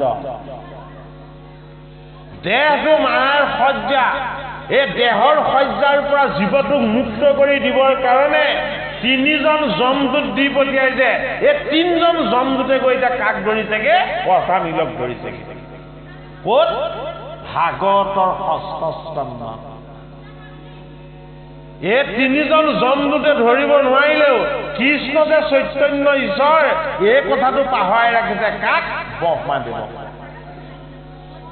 10ম স্কন্ধত যেতিয়া দ্বাৰকাত আহি জগতৰ হৰিয়ে গোকুল ধামত যেতিয়া লীলা কৰিছে, ব্ৰহ্মায়ো পাহৰি থাকিলে। বোলে কি? এইজন যে মোৰ মালিক। বোলে কিয়? হৰিৰ মায়ায়ে ব্ৰহ্মাকো মোহিত কৰি ৰাখিছে। ব্ৰহ্মাকো জানিবলৈ দিয়া নাই। এই দাপৰ যুগত নন্দৰ গৃহত আহি জগতৰ গোসাঁয়ে কৃষ্ণ ৰূপেৰে গৈ লীলা কৰিছে। আকৌ ব্ৰহ্মায়ো বিষ্ণুৰ মায়াত মোহিত হৈ কৃষ্ণকে টেষ্ট কৰি চাইছেগে, এওঁ ঈশ্বৰ হয়নে নহয়। ভগৱানক পৰীক্ষা কৰাটো ভুল নহয়। পৰীক্ষা কৰাটো ভুল যদি ভকতক পৰীক্ষা কৰে। ভকতৰ ভক্তি আৰু বিশ্বাসক কোনোদিন পৰীক্ষা নকৰিব, এইটো পাপ। ভগৱানক পৰীক্ষা কৰাটো কিন্তু ভুল নহয়। ভগৱানক পৰীক্ষা কেইবাজনেও কৰিছে। ভিক্ষু পৰীক্ষা হয় নে নহয়? ভিক্ষুৱে পৰীক্ষা কৰা নাই জানো ভগৱানক? ব্ৰহ্মাদেৱেও পৰীক্ষা কৰি চাইছে মোৰজন হয়নে নহয় এজন। দাপৰ যুগত আহি দেখোন লগৰবিলাকৰ জোঠা খাই আছে। কেলে? গোপবালকবিলাকে তেওঁলোকৰ দধিভাত খুব অমৃতময় বুলি কৃষ্ণক কৈছে। হে ৰাকৃষ্ণ, তুমি দিয়া বস্তু ইমান অমৃতময়, মুখত দিওঁতেই দেখোন একেবাৰে গোটেই দেহ মন হৃদয় সকলো সাত কৰি গৈছে, কি কথা? কৃষ্ণই কৈছে মই দিয়া বস্তু তেনেকুৱাই। নাই নাই, আমিতো খালো অকণমান, তুমিও খাই চোৱা। চবকে জোঠা খুৱাই দিছে। কৃষ্ণই মহিমা দেখুৱাইছে, গমেই পোৱা নাই। বোলে কি? মই ভকতৰ বৎসল ভগৱান। এগৰাকী মাতৃয়ে যিদৰে পুত্ৰৰ জোঠা খাবলৈ অকণো কুণ্ঠাবোধ নকৰে, মই এওঁলোকৰ পিতৃ মাতৃ। এওঁলোকে মোক অমৃতময় কিবা এটা দিলে মই কিয় জোঠা বুলি তাক নাকচ কৰিম? এওঁলোকে প্ৰেমত দিছে, ভক্তিত দিছে, শ্ৰদ্ধাত দিছে। এই প্ৰেম আৰু ভক্তিতকে শ্ৰেষ্ঠ বস্তু একো নাই। এইটো কাৰণে কৃষ্ণই প্ৰত্যেক গোপবালকৰ জোঠা খাই দিলে। ব্ৰহ্মাদেৱে দেখি আচৰিত হৈ গৈছে, এজন মোৰ মালিক নহয়। মায়াৰ অচেতন সজ্জাত ব্ৰহ্মাদেৱক যে শুৱাই ৰাখিছে, এইটো কথা ব্ৰহ্মাদেৱেও নেজানে। গতিকে আমি কোন? আমি এই পথালি চকুৱা নৰমনিষ্ণু কোন? এই হৰিৰ মায়াৰ বিষয়ে অকণমান জানিবলৈ আমাৰ শক্তি সামৰ্থ্য নাই। অনুভৱ কৰিবলৈ কৈছে মাধৱ মহাপুৰুষে। বোলে কি তুমি জড় মানে কি আমি জড় আমি চৈতন্য নহয় তুমি হে চৈতন্য যিজন হৃদয়ত বহি আমাক কথা কোৱাই আছা চকুৰে দেখাই আছা কাণেৰে শুনাই আছা হয়নে তুমিয়ে আমাক সকলোখিনি কৰাই ৰাখিছা তুমি হে চৈতন্য আমি জড় অচেতন অজ্ঞান সজ্জাত শুই থকা ব্ৰহ্মা এইবাৰ খাই পাই গ'ল বোলে কি মই তোমাক এতিয়া সামবেদৰ মন্ত্ৰৰে স্তুতি কৰিম মুখ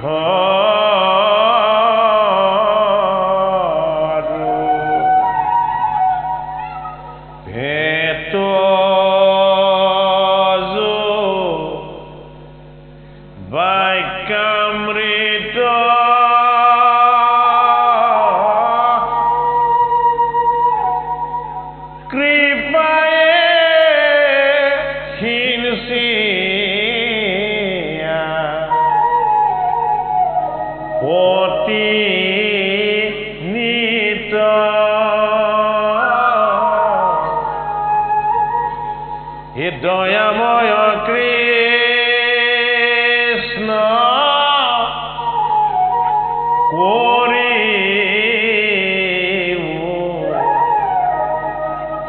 তাংক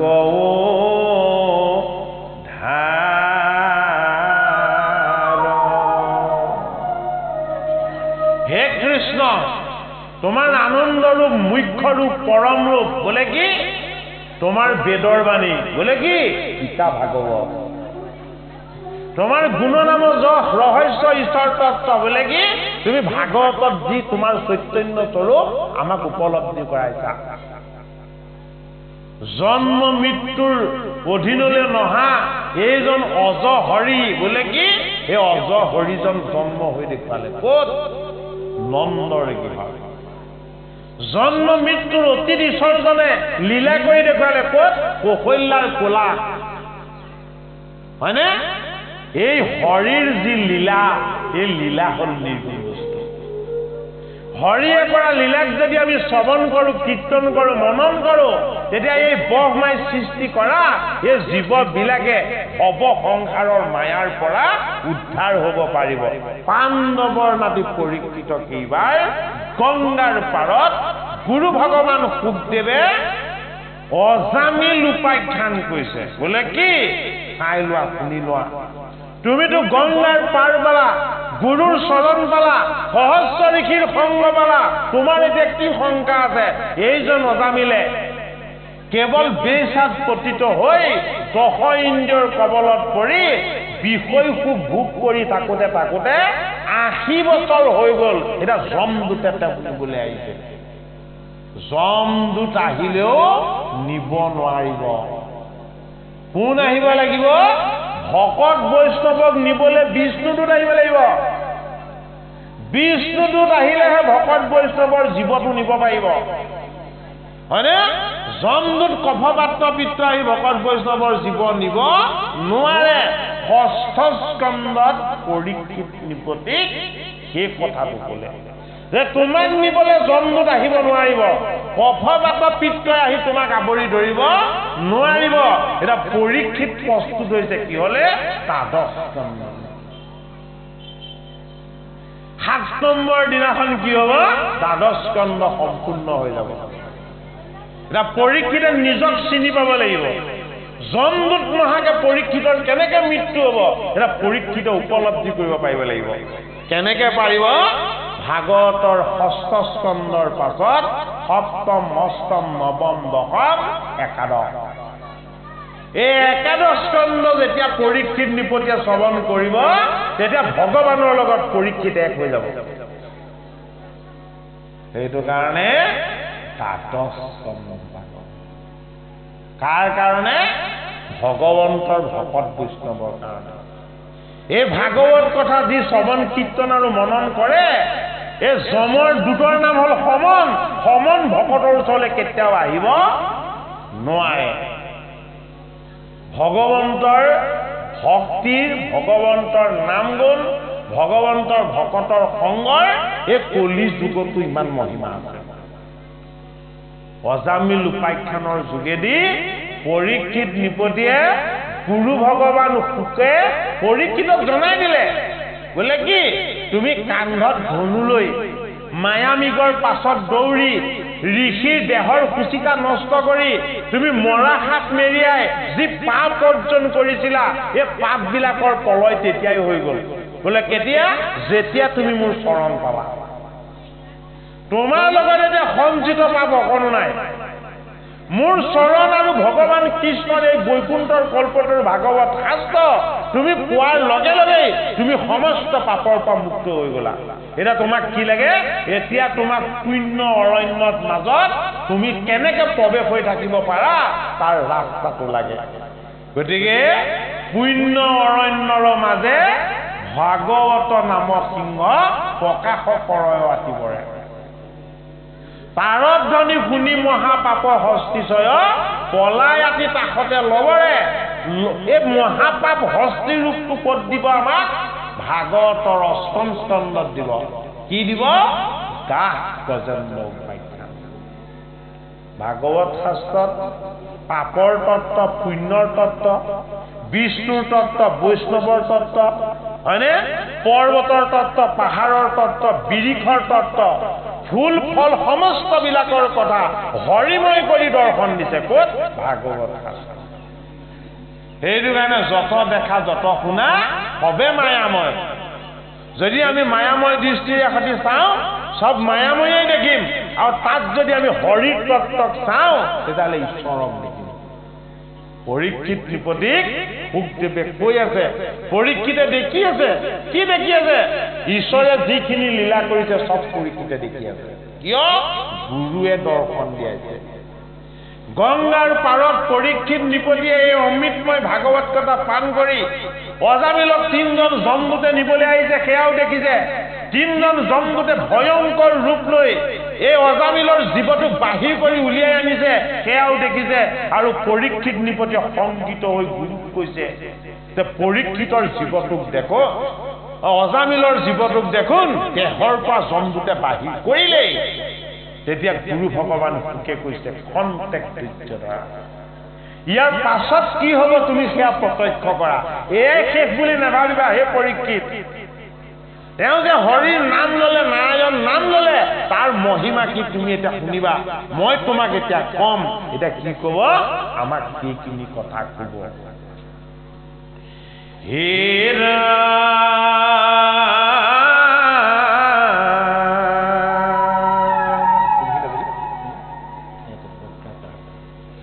হে বক্কাকাৰ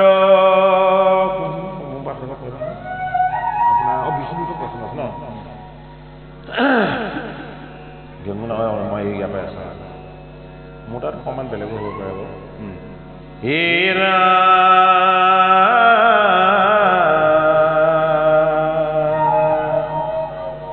হে চাৰ চাৰ বিপকপা পাৰন্তয়া হে গিৰি কোবাবি লাগিলা দুত সমস্ত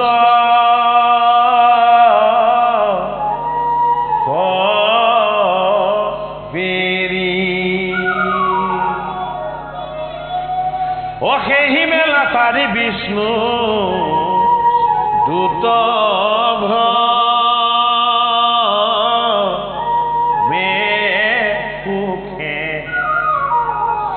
কৃষ্ণৰ কীৰ্তন শুনে মৰণ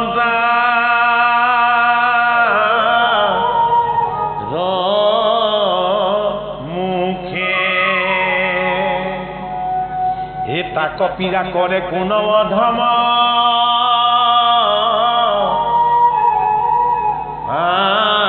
মৰে ঐ হি বুলি খেদি গলা চাৰিষি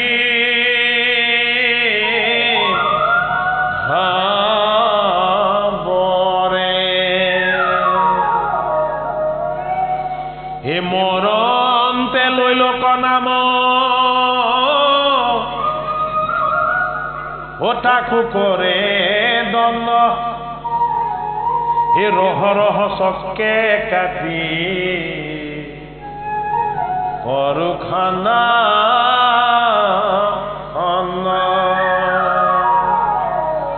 হে আমাৰ প্ৰভুৰ নাম লৈলে হো য়াত্ৰাস এ নাহি ভয় বুলি হবে তেজিলা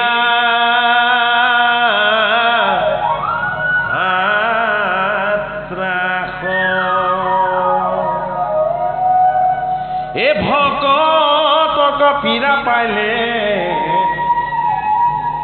পৰম আপদে এ পৱন সংসাৰে পাইলে চাৰি পাৰি পদে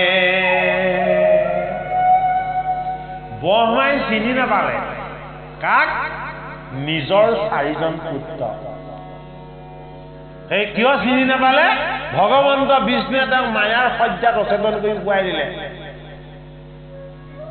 ভগৱান কৃষ্ণক সহস্ৰ সহস্ৰ বছৰ তপস্যা কৰি তপময় সাধনাৰ শক্তিৰে মই কিবা এটা সৃষ্টি কৰোঁ বুলি মনেৰে ভাবোতেই ব্ৰহ্মাৰ মনৰ পৰাই সৃষ্টি হৈ গ'ল চাৰিজন পুত্ৰ সনক সনন্দ সনাতন আৰু সনত কুমাৰ দেহৰ পৰা সৃষ্টি নাই হোৱা বৈকুণ্ঠপতিয়ে নিজেই নিজক নিৰ্মাণ কৰি ল'লে এই সৃষ্টিকৰ্তা ব্ৰহ্মাৰ মানসৰ পৰা মনৰ পৰা ভাৱৰ পৰা আৰু চিন্তনৰ পৰা কিয় ভকতক ৰক্ষা কৰিবৰ কাৰণে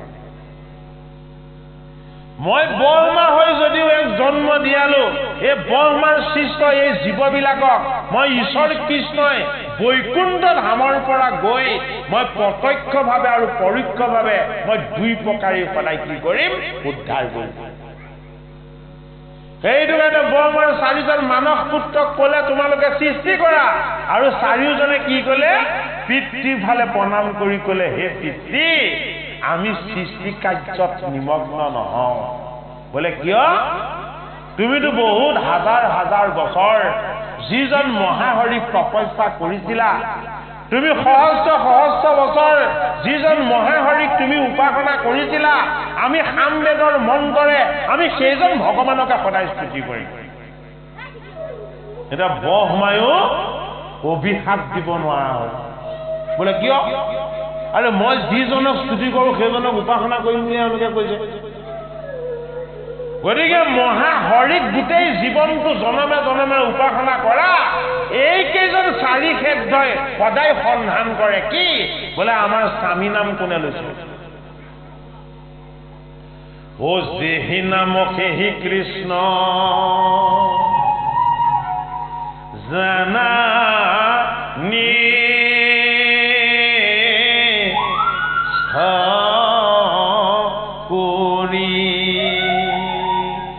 য'ত নাম প্ৰকাশ তাতে কৃষ্ণ প্ৰকাশ কোনে জানিব লাগিব ভগৱন্ত ভকত বৈষ্ণৱে জানিব লাগিব সেইটো কাৰণে গুৰু গৃহখন এক্সট্ৰা কিয় আমাৰ সংসাৰৰ বিষয় বন্ধনৰ লগত আমি একেলগে আমাৰ গুৰু গৃহক নাৰাখো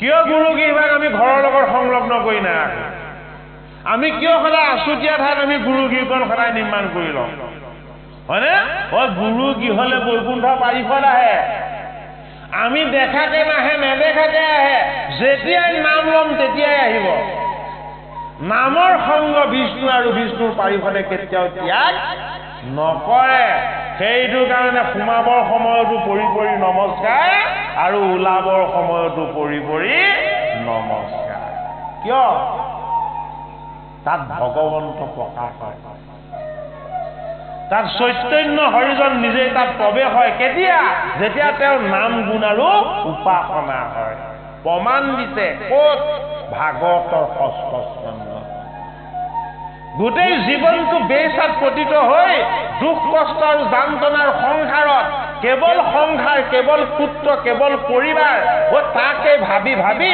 অন্তিম সময়ত পুত্ৰৰ মোহৰূপী মায়াক অচেতন হৈ গৈছে কোন অজামিল কনিষ্ঠ পুত্ৰৰ মোহ আৰু মায়াত অচেতন হৈ যমদূত তিনিজনে তেওঁক নিবলৈ আহোঁতেও কনিষ্ঠ পুত্ৰকে মাতিছে ভগৱানক মতা নাই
দিলে অজামিল উপাখ্যা হয়নে এই ষষ্ঠ স্কন্ধৰ তত্ত্বটোক বেদব্যাসে আমাক কৈছে কি ব্যাস নিগদতি লুব্ধমতি দিও উপদেশ ঊৰ্ধ্ব বাহু উচ্চ কৰি এহি মানে মাত্ৰ মহামন্ত্ৰ দুৰ্গুৰ সংসাৰ বিষয়াৰী নমো নাৰায়ণ বুলিও ক মুখবৰী নাম মুখ ভৰি ল'বলৈ কৈছে মুখ ভৰি মানে কি আনন্দেৰে হৰিক প্ৰকাশ কৰি কোনো দ্বিধা আৰু সংজ্ঞা নথকাকে নাৰায়ণ নাৰায়ণ নাম আমাক স্মৰণ কৰিবলৈ কনেবা পৰমেশ্বৰ বেদব্যাসে ঊৰ্ধ্ব বাহুৰে ঘোষণা কৰিছে ক'ত ভাগৱত শাস্ত্ৰ তিনিজন যমদূতে আহি 80 বছৰ বয়সত অজামিলৰ এই জীৱটোক দেহৰ পৰা বাহিৰ কৰি আনিলে আনি ধৰি বানি নৰকত শাস্তি দিবলৈ নিবলৈ ওলাইছে আৰু তেনেকুৱাতে সন্মুখত বেটা বেটি হ'ল কোন চতুৰ্ভুজ ৰূপ ধাৰণ কৰা 4জন বৈকুণ্ঠৰ পাৰিপাই তোমালোকে ক'ত সাহস কৰিলা এই পুণ্যময় বৈষ্ণৱজনৰ জীৱটো কেনেকৈ বাহিৰ কৰি নিবলৈ তিনিজন যমদূতে কৈছে ইহঁত মহাপাপী বোলে পাপী আছিলেহে নাম লোৱাৰ পাছততো পাপ নাই নাম স্মৰণ কৰাৰ পাছততো পাপৰ পৰা মুক্ত পালে গতিকে নাম লোৱা ভকতক নিবলৈ তোমালোকক কোনে অধিকাৰ দিলে যমদূত তিনিজনে কৈছে আমাৰ ৰজা ধৰ্মৰ ৰজা আমাক যমে অধিকাৰ দিছে এই বুলি কোৱাৰ লগে লগে যমদূত তিনিজনক পিঠি মেটুৱা মেটুৰ কৰি দিলে গালকেইখন চৰিয়াই উকহাই দিলে আৰু সংকেত দি পঠিয়ালে যে তহঁতৰ যমনগৰৰ ৰজা যমক কৈ দিবি কি বুলি ক'বলৈ কৈছে যে এনেকুৱা অধৰ্ম যদি কেনেবাকে যমে দ্বিতীয়বাৰ কৰিবলৈ সাহস কৰে তহঁতৰ যি অৱস্থা হ'ল যমৰো সেই অৱস্থা এইটো কাৰণে কি হয় বুলি কৈছে যে নামত পাপৰ প্ৰলয় হয় নাম শীৰ্ণ প্ৰকাশ হলে পুণ্য অৰণ্যৰ প্ৰবাহ ববলৈ আৰম্ভ কৰে এই কথা নাজানে জমদূতে ক'ত বহি আছে আমাৰ লগত বহি আছে জমদূত হয়নে কফ শক্তি হৈ উশাহ বন্ধ কৰিবৰ কাৰণে কণ্ঠ পিত্ত শক্তি হৈ যি টি খাই ফুৰিলে লিভাৰ বেয়া হ'ব পেনকিছ বেয়া হ'ব হজম শক্তিটো নাইকিয়া হ'ব সেইটো কাৰণে পিত্তত বহি আছে জমদূত হয়নে বাৰু আৰু নিয়ম সংযম মানি যদি আমি নচলো তেতিয়াহ'লে আমাৰ নাৰ্ভ চিষ্টেমটো স্কেলিটন চিষ্টেমটো কি হ'ব বিষময় হ'ব এইজন হ'ল বাত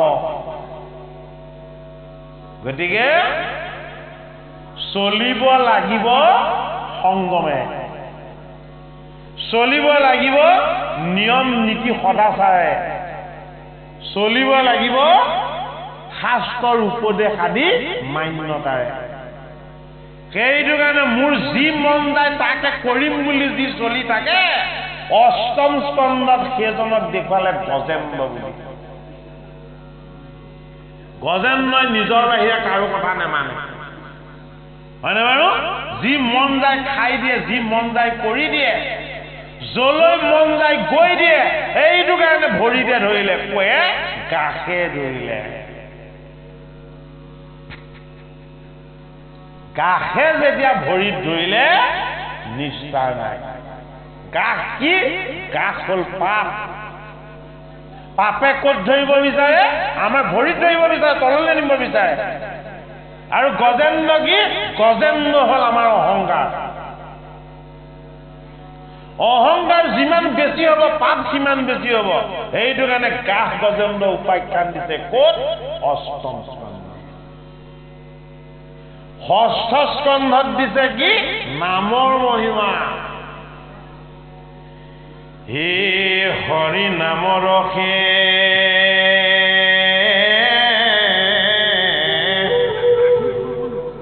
হে বৈকুণ্ঠ প্ৰকাশে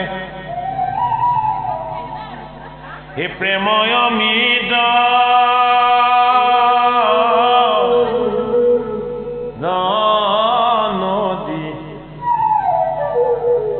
চাৰি পুৰুষাৰ্থ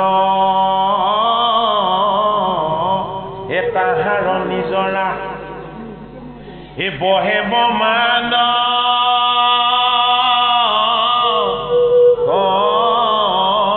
ভেদি হৰিৰ নাম ৰস মানে কি নাম অমৃত হৰিৰ নাম অমৃতত কি প্ৰকাশ হয় হৰিৰ স্থান প্ৰকাশ হয় হৰিৰ স্থান কি বৈকুণ্ঠ হৰি নামৰ ৰসে বৈকুণ্ঠ প্ৰকাশে বৈকুণ্ঠত কি প্ৰকাশ হয় হৰিৰ ভক্তি ভক্তিটো কি অন্তৰংগা ভক্তি সপেম ভগতি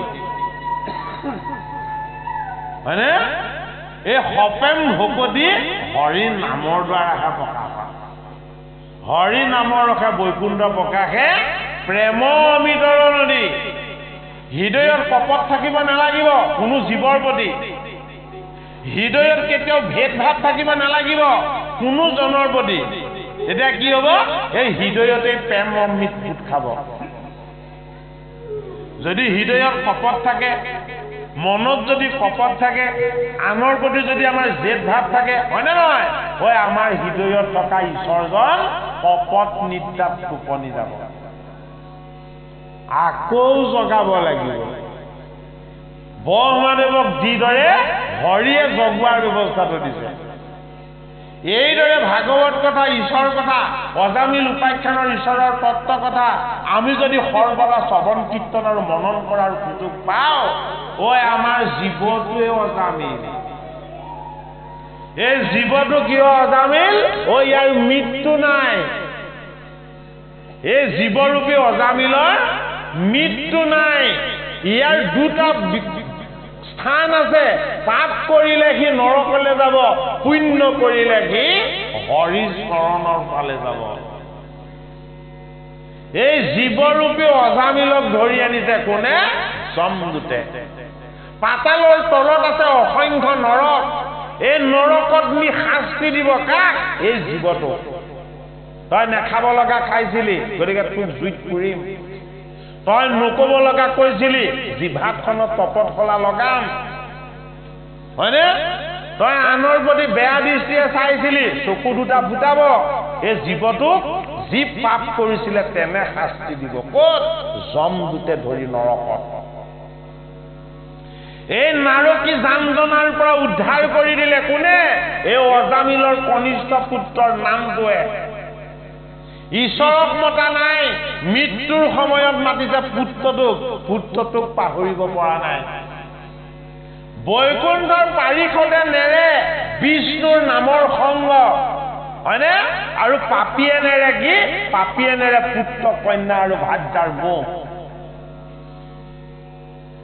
পাপ আৰু পুণ্যৰ মালিক কোন ভগৱান ভগৱানে কৈছে তই মোহত পৰি মায়াত পৰি তোৰ পুত্ৰটোক মাতিবি কিন্তু সেইটো নাম ললে কিন্তু তোৰ পাপ কিয় বোলে নামটো গায় বোলে হেণ্ডছেটটোহে তোৰ নামটো মোৰ মানে চিম কাৰ্ডটো ভগৱানৰ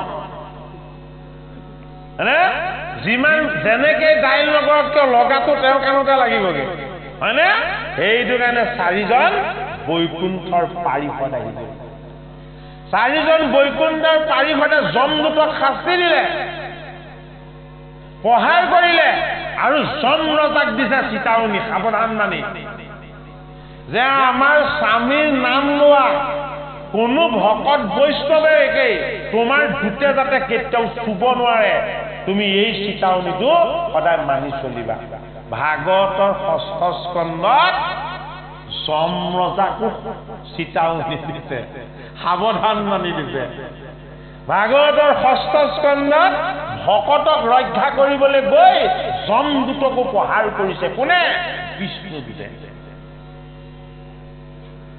তেনেজন মহা হৰিকামী কায় বাক্য মন চিত সমস্তখিনি অৰ্পণা কৰি আমি একান্ত চিত্তে বুজিব লাগে উপাসনা কৰিব লাগে হৰি সেৱাত লাজ কৰিব নালাগে হৰিত বিমুখ হোৱাটোতে লাজ কৰিব লাগে হয় নে নহয় জ্যোতিপ্ৰসাদ আগৰৱালাই গীত কি বুলি লিখিছে মোৰে জীৱনৰে সখা কৃষ্ণ হয় নে নহয় বিষ্ণুৰে ভাই কাৰ বন্দনা কৰিছে ভগৱান কৃষ্ণৰ বন্দনা কৰিছে হয়নে সাহিত্য যদি ৰঘুনাথ বেজবৰুৱাই কাক লৈ তত্ত্ব কথা লিখিছে জগতৰ হৰি কৃষ্ণ গীতা ভাগৱত এই শাস্ত্ৰবিলাকক লৈ তত্ত্ব কথা লিখিছে বিখ্যাত সাহিত্যিক মহেশ্বৰ নেওগে কাৰ কথা লিখিছে জগতগুৰু শ্ৰীমন্ত শংকৰদেৱ আৰু কৃষ্ণৰ কথা লিখিছে হয় নে নহয় সেইসকলতকৈ আমি বেছি জানো নেকি সেইসকলতকৈ আমি বেছি শিক্ষিত নেকি হয়নে সেইসকল ইমানকে বিদগ্ধ পণ্ডিত হৈও তেওঁলোকে হৰিৰ কথা ভগৱন্তৰ কথা গুৰুজনৰ কথা ইমান একান্ত চিত্তে যদি তেওঁলোকৰ কলম আৰু তুলিকাত আমাৰ প্ৰতি যদি আগবঢ়াইছে আমি তেনে সাধাৰণ হৈনো হৰিক কিয় ভক্তি নকৰোঁ হয়নে বাৰু সেইটো কাৰণে হৰিত ভক্তি কৰাটো বিজ্ঞান নহয় ৰহস্য হৰিত ভগতি কৰাটো ৰহস্য বিজ্ঞানতকৈ ওপৰত এই ৰহস্য ভক্তিৰ তত্ত্বকে দেখাইছে ক'ত ভাগৱতৰ ৬ষ্ঠ স্কন্ধত নাম মহিমাৰ যোগেদি কোনে দেখাইছে এতিয়া যমদূতৰ দুখ দুৰ্গতি সীমা নাইকিয়া হ'ব হে ভকতক পীড়া পাইলে পৰম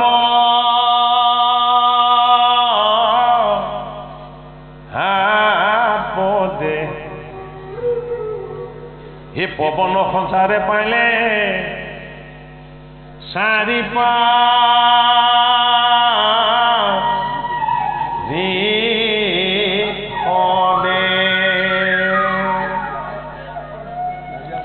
এ চাৰ চাৰ বিপক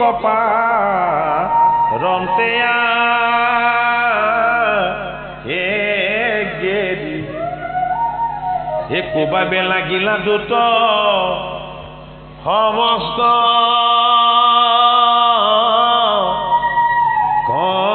কবেৰী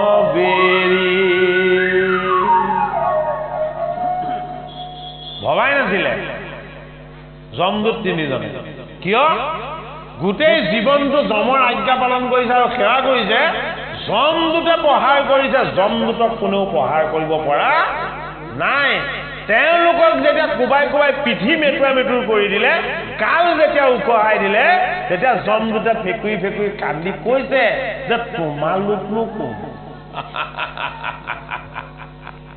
আমাতকৈও ইমান শক্তিমন্ত তোমালোক কোন আমাক প্ৰহাৰ কৰিবলৈ সাহস কৰা তোমালোক কোন আমি তোমালোকক চিনি পোৱা নাই হয়নে বাৰু যম আৰু যমদূত এইবিলাকক চিনি পাব পাৰি বিষ্ণুদূতক চিনি পাব নোৱাৰি কিয় বিষ্ণুদূতে জীৱক উদ্ধাৰ কৰে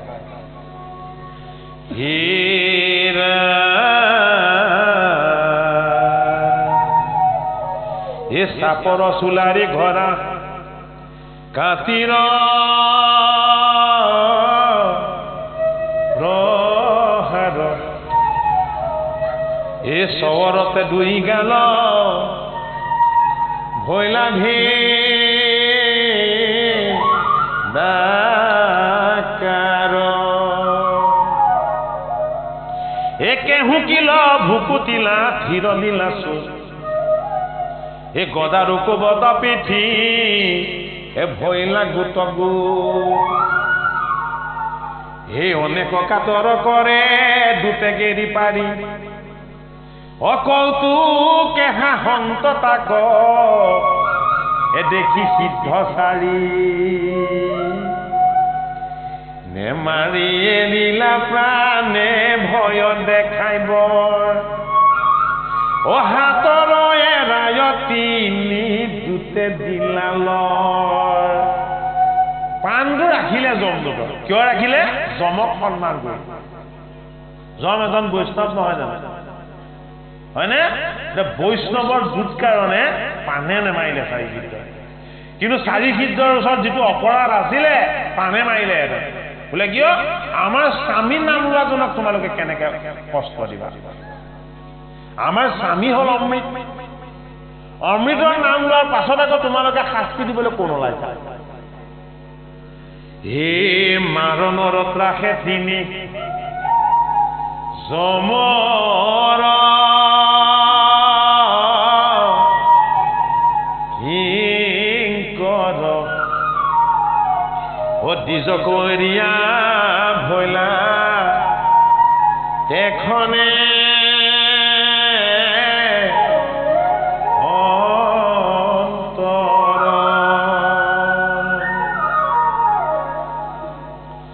হে পলাই গইলা কত দূৰ পাছ কচাহতে হে মাটি টপৰীয়া পাছে থাকিলা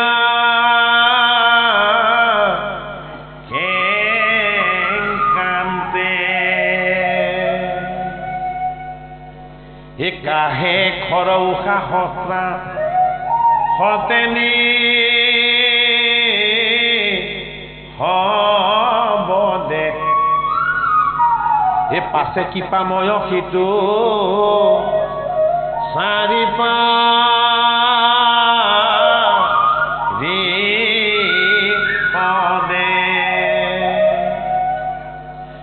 দেখিয়া দি জৰ মহা ৰূপম নোহৰ এই চকে কাটিলে ক বান্ধ হাতৰ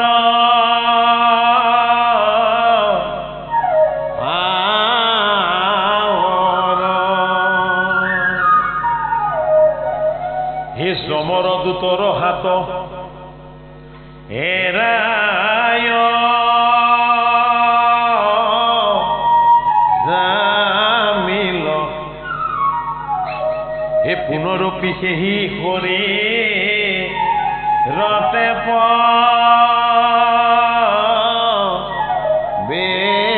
বেহিল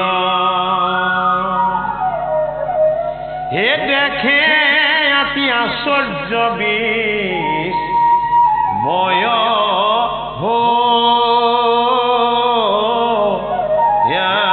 পাছে এই যমৰ দূতৰ ভকতৰ কথা শুনিও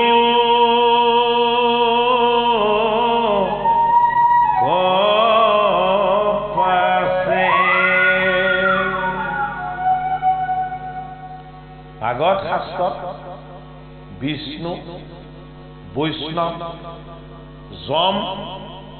যমদূত হৰি হৰিৰ ভকত ধৰ্ম অধৰ্ম পাপ পুণ্য হয়নে বাৰু সমস্তবিলাক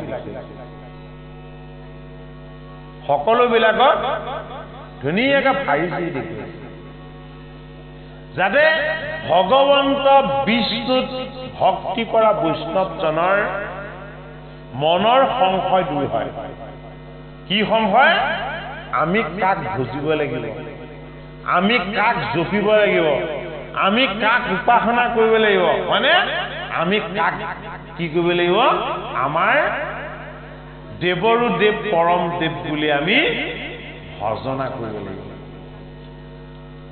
বহুতে যমকে ঈশ্বৰ বুলি ভাবিছিলে কেতিয়া সেই তেতিয়াৰ সময়ত বোলে যমে যদি কেনেবাকৈ আমাক ৰাখে আমাক একোৱে মাৰিব নোৱাৰে বৈকুণ্ঠৰ কল্পতৰু ভাগৱত শাস্ত্ৰত দেখুৱাইছে কি দেখুৱাইছে যমৰো নিয়ম আছে যম দুটকো শাস্তি দিব পৰা ভগৱন্তৰ হাতত শক্তি আৰু সামৰ্থ্য আছে হয়নে গতিকে আমি যম দূত আৰু যমৰ দায়ৰ পৰা যদি কেনেবাকৈ আমি হাত সাৰিবলৈ হয় তাৰ উপায়টো দিছে কি উপায় দিছে যে হৰিৰ নাম গুণ যশ লীলা আৰু চৰিত্ৰ কি কৰিবলৈ কৈছে আমাক অমৃতৰ দৰে তাক পান কৰিবলৈ কৈছে হৰিৰ যশ গুণ লীলা আৰু চৰিত্ৰৰ অমৃত যদি আমি পান কৰোঁ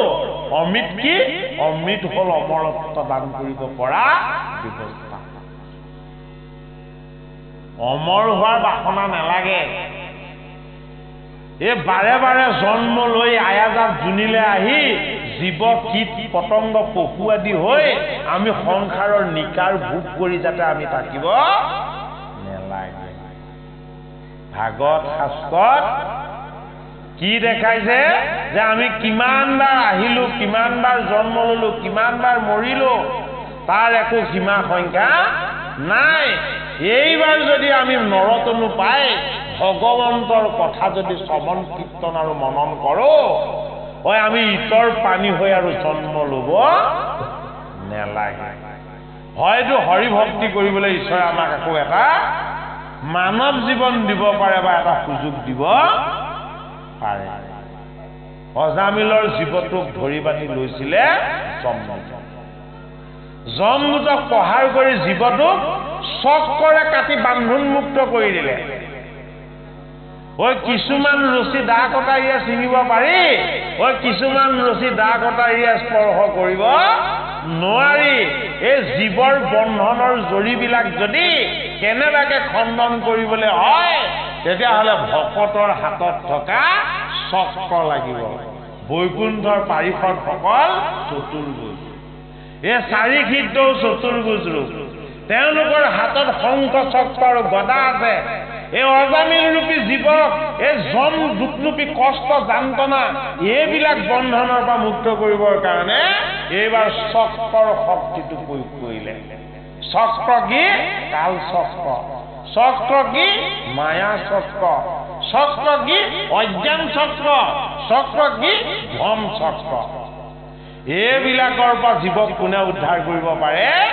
হৰিৰ ভকতি গুৰুৰ চৰণ ভাগৱত শাস্ত্ৰ আৰু ঈশ্বৰৰ কৃপা বা আশীৰ্বাদ সেইদিনাই অজামিলৰ বান্ধোন এবাৰ কিহেৰে কাটিলে ভগৱন্ত বিষ্ণুৰ পাৰিষদৰ চক্ৰৰ শক্তিৰে কাটিলে বিষ্ণু বৈষ্ণৱত নাহি কিছুৰে ভগৱন্তৰ অনন্য অৱতাৰ এই অৱতাৰবিলাকৰ যোগেদি তেওঁ লীলা কৰিও দেখুৱাইছে ভকতক উদ্ধাৰ কৰিও দেখুৱাইছে ষষ্ঠ স্কন্ধত এইবাৰ যমদূত আৰু বিষ্ণুদূতৰ কথোপকথন হ'ব বাপ জনাই এতিয়া পাঠ কৰিব অকণমান সময় আমি খন্তেক সময় জিৰণি ল'ম তাৰ পাছত আকৌ